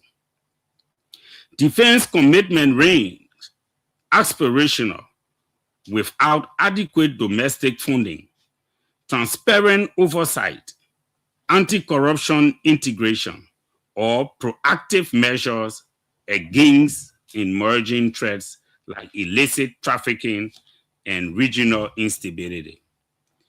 A truly professional resource AFL is vital for stability, yet the sector appears reactive rather than forward-looking. On the health sector, hospitals stay underfunded, drug shortages continue, and staffing gaps endure, systemic weakness exposed by this government unawareness to the Liberian people plight. Healthcare expansion promises fatal due to donor dependency and a lack of sustained national investment. With education,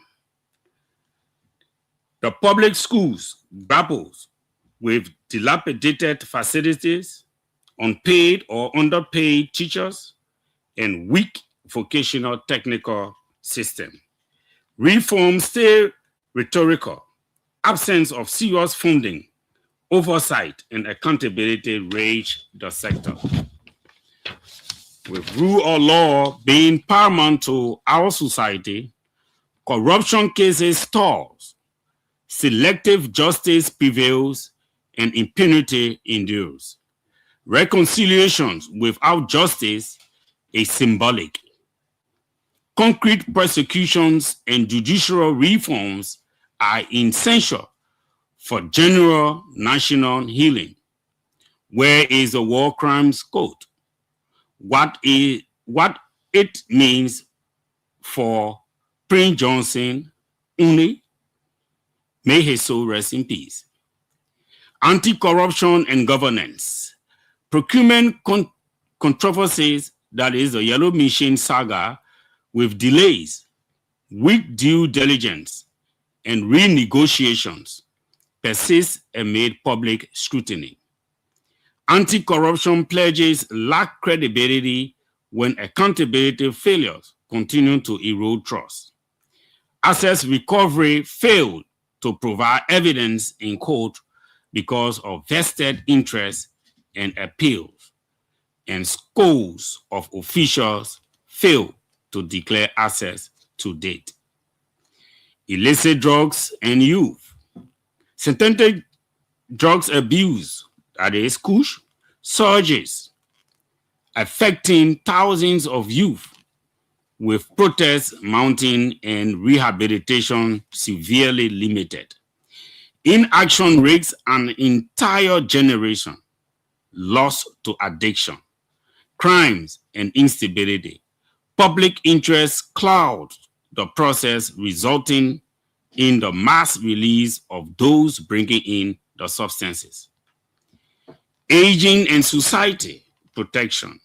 No universal pension or robust social insecurity exists, trapping many elderly in poverty. Aging citizens are abandoned by an inadequate welfare system, evidence of the speech from President Boakai. Press freedom, journalists face harassment, weak protections, and restricted information access. Press freedom is fragile without strong safeguards and enforcement. In conclusion, President Boakai's State of the Nation address today offers polished recitations of intentions and selective highlights, but steps, measurable accountability in the depths of Liberian crisis. From the unrelenting bread and butter struggles and power outages to farmers' hardship, rampant youth drugs abuse, elderly poverty, and defense sector gaps, the nation remains mad in survival mode rather than genuine renewal. The Liberian Alternative People's Party demands concrete actions, firm timelines, and enforceable mechanisms, not repeated aspirations, ones that will restore dignity, rebuild trust across sectors, including national defense and security, and innate real hope for all Liberians. LAP remains committed to constructive engagement, but will continue holding the administration to these urgent standards. May God bless you. Thank you. Well, welcome back. Welcome back. You're listening to Sky 107.1. You just listened to that prompt response there coming from the Liberian Alternative People's Party, LAPP. He's the chairman of the party, SM Adar Zonim. My name is Matthias Labindi, and I'm here with my colleague Washington Tape. Washington, it is our turn to drill these two young men and their political leader that's going to be joining us shortly via the line. We are here for an hour. So you listen to the chairman read the statement. How would you like to come in? Thank you very much, Matthias, and thanks to the chairman. This place is my home. Right, absolutely. But thank you very much, gentlemen, for being here. And we understand the democracy. We understand that this is a country where we respect the rule of law. We respect the view of people giving honor to the Constitution. So it is the right of the Liberia People Alternative Party to come and give their opinion on the president's State of the Nation's address. But he spoke of a few things, but I would like probably his address is objective. Like he said, he's moving forward to collaborative effort, criticism, in a constructive form.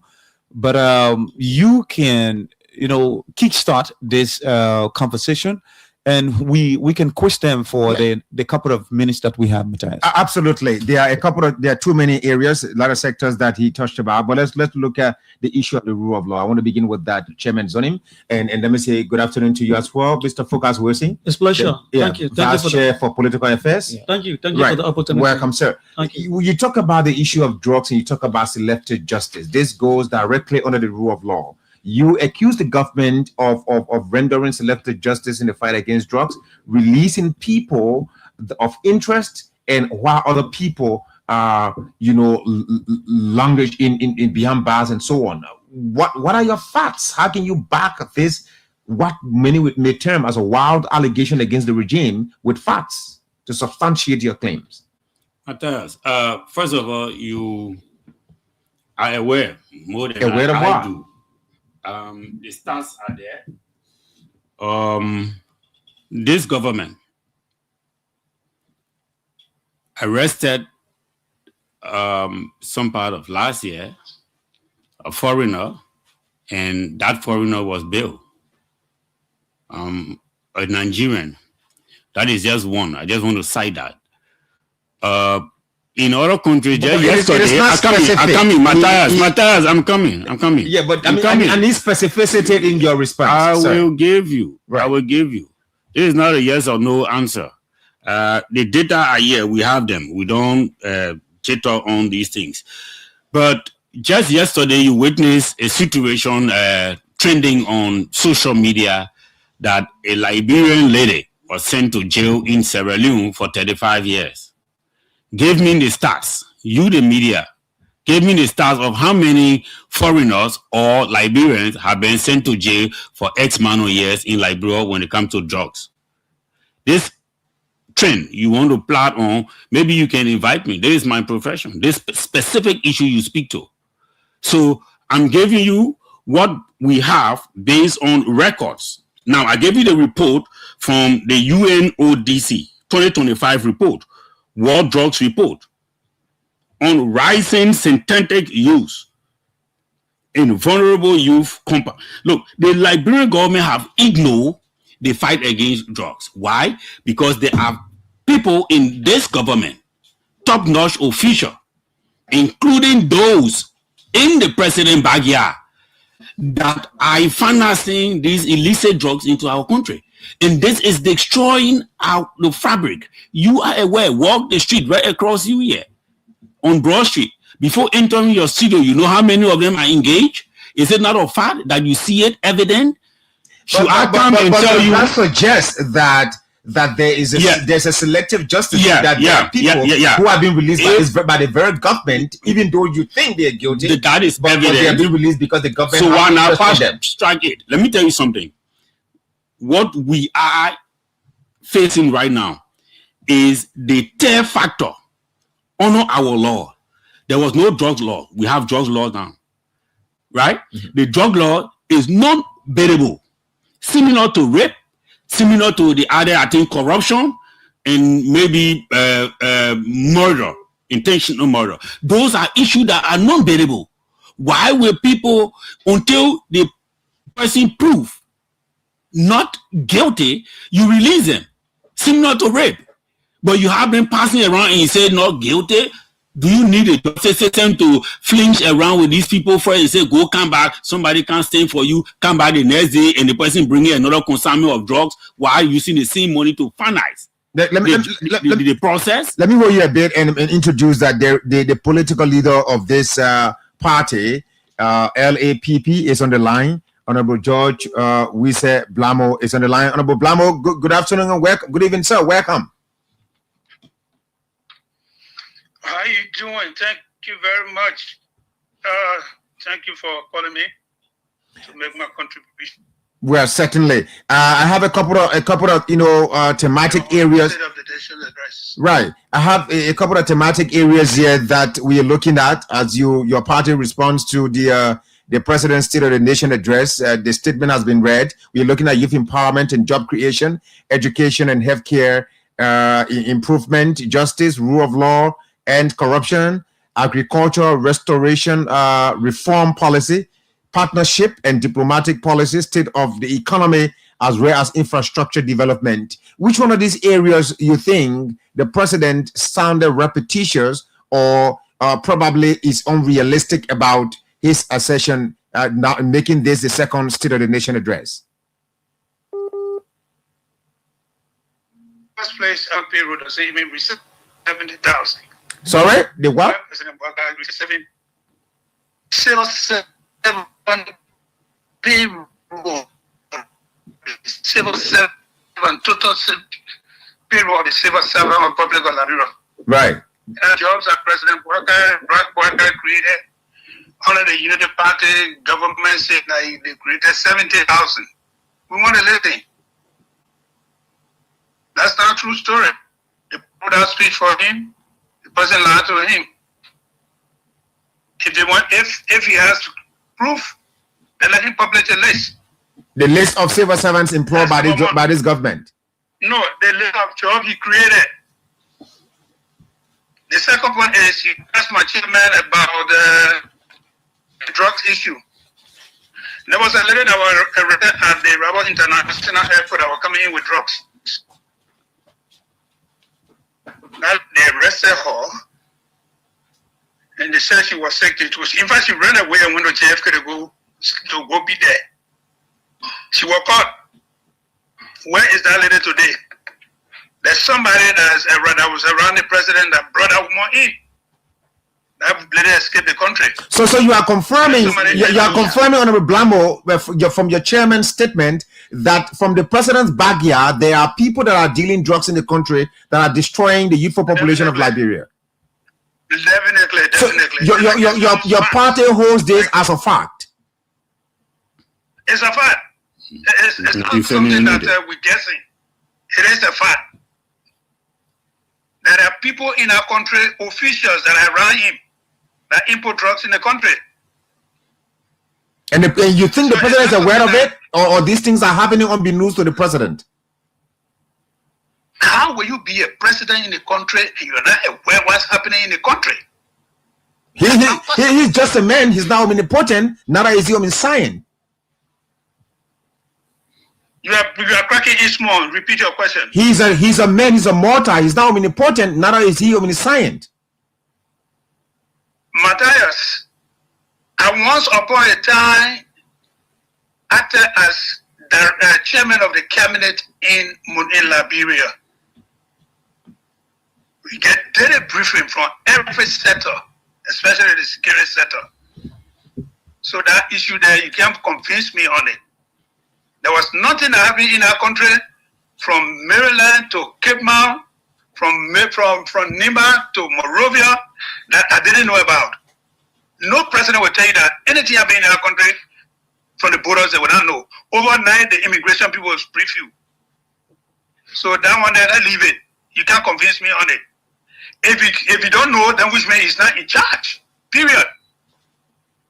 Let's look at the issue of agricultural reform. Today, we are talking about the production of food in our country, Liberian rice. You know, I'm very sure, Mr. Blambo, where you're from, your people engaged into farming activities. We're hearing about rice being produced, made in Liberia rice that has now been sold on the market. Is that not a way of the government paying attention to the issue of agriculture?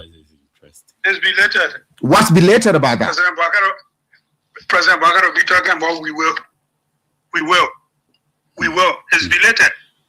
President Bakaro became Minister of Agriculture when Samuel Doe took over in 1983. He first succeeded into LPMC, from then they took him as Minister of Agriculture from 1983 to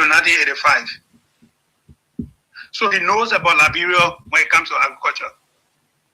What is he doing since he became president 2 years now? We stay talking about we will. So the government, the government is doing nothing in the area of agriculture. Is that what you're saying? Any aspect of governance, they fail. Are you realistic with your critique of the president's State of the Nation address, or you're doing this thing as the usual politicking in Liberia, Mr. Blambo? Hello, Matthias. Go ahead, sir. I listen to President Bakaro, 25 pages. I listen to it. If I go by that speech he gave, in the first place, I was once upon a time a legislator, so I'm familiar with presidential speeches.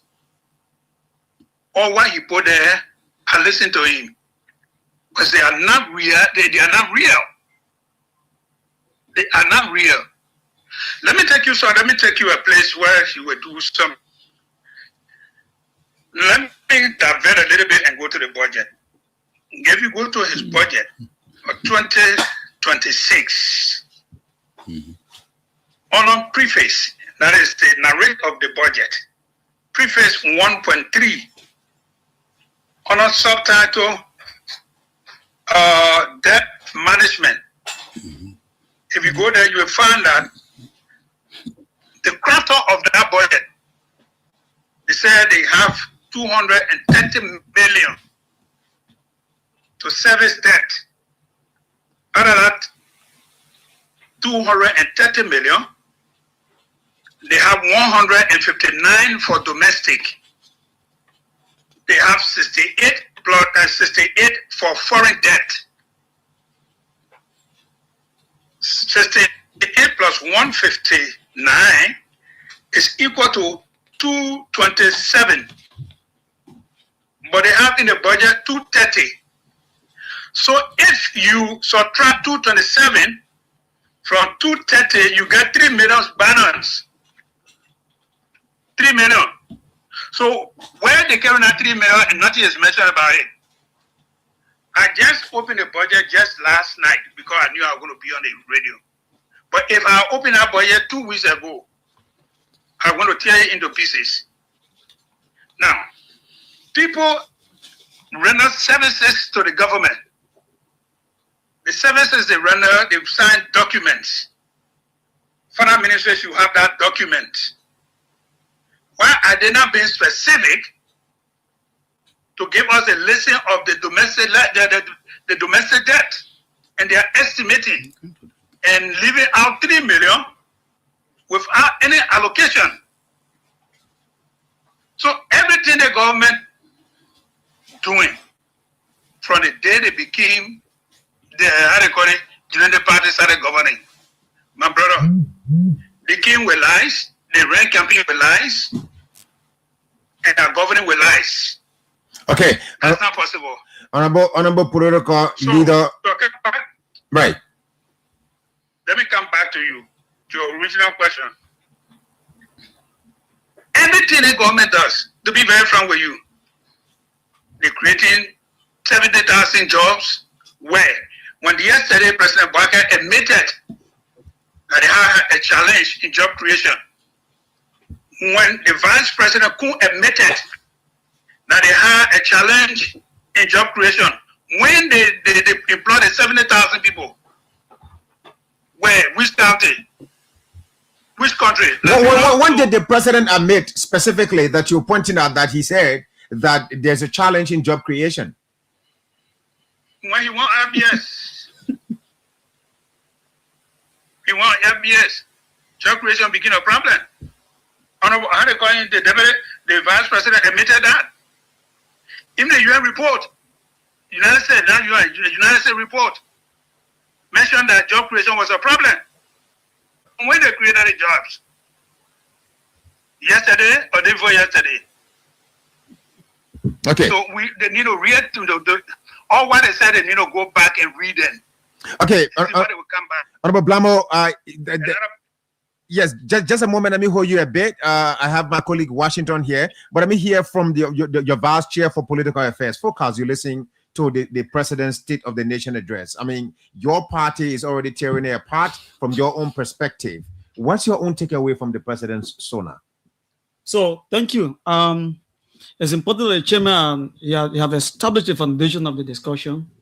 And I think it is vividly being seen by those points that are projecting. But I just talked to bring it back small. When the Chairman was giving indicators of how could government officials be involved into the drugs issue, right? Mm-hmm. Abraham Plummer and the bunch of the people that were appointed by the President, you were here as a media practitioner. You followed the circumstances and the inhumane situation that took place at LDA. As a result of that, there was an accusation, wide range of accusation. This person has also amount of crime, has also amount of crime. The President took almost 5 months to take actions, considering that this is a very strategic and hard-spoken situation. Not only that, when that episode passed, we were here. When one of the deputy director of DEA, daughter was caught handed with drugs, and you heard the man openly instructing subordinate, threatening the man. President have not done anything about it. These people are walking in the principal streets of Monrovia. They are moving left and right without any caution, no replication, no penalty. So the Chairman Foundation is very clear as to government officials, high court government officials are facilitating. In fact, they are getting involved. They see them as a means of funding their family at the disadvantage of the young people. Now under that, George Kalando have whole tankers that were caught on the highway. These are instances that this political party can speak to when it comes to the issue of people who are the architect of government are beginning to siphon, to maneuver, to manipulate and be able to bring sufficiency of the narcotic drugs or instances that are affecting our generation. So, I mean, the foundation will be established, that's a fact. But even beyond that, can we know, if you look at the drugs issues, what is in the budget for the drugs? Go to the budget. When we talk about 14 national budget, the issue of drugs have been declared as a national emergency. How much did the government put in the budget as we speak? The budget is being generated and originated from the executive. So the executive should have a progress and policy, strategies how to fight drugs. The executive sent a raw and naked infinitesimal budget to the legislature. And they even acted on that as small as it is. I may not be exactly the figure. That's to the volume that the people are not prepared, but rather they are harboring, promoting the drugs issue in the republic. So the chairman is right, the political leader is right, and we can get more instances in the backyard of the presidency. Okay. People who president have confidence in, right? I mean, just recently you hear in the police, there's a rival as we speak, even NSA. The president have not acted. Whenever these situations take place, what the president do is he suspend you or he takes you from the job, and nothing has been done beyond that. Mr. So Wilson, it means that the president is in the nose of the happening. This is a usual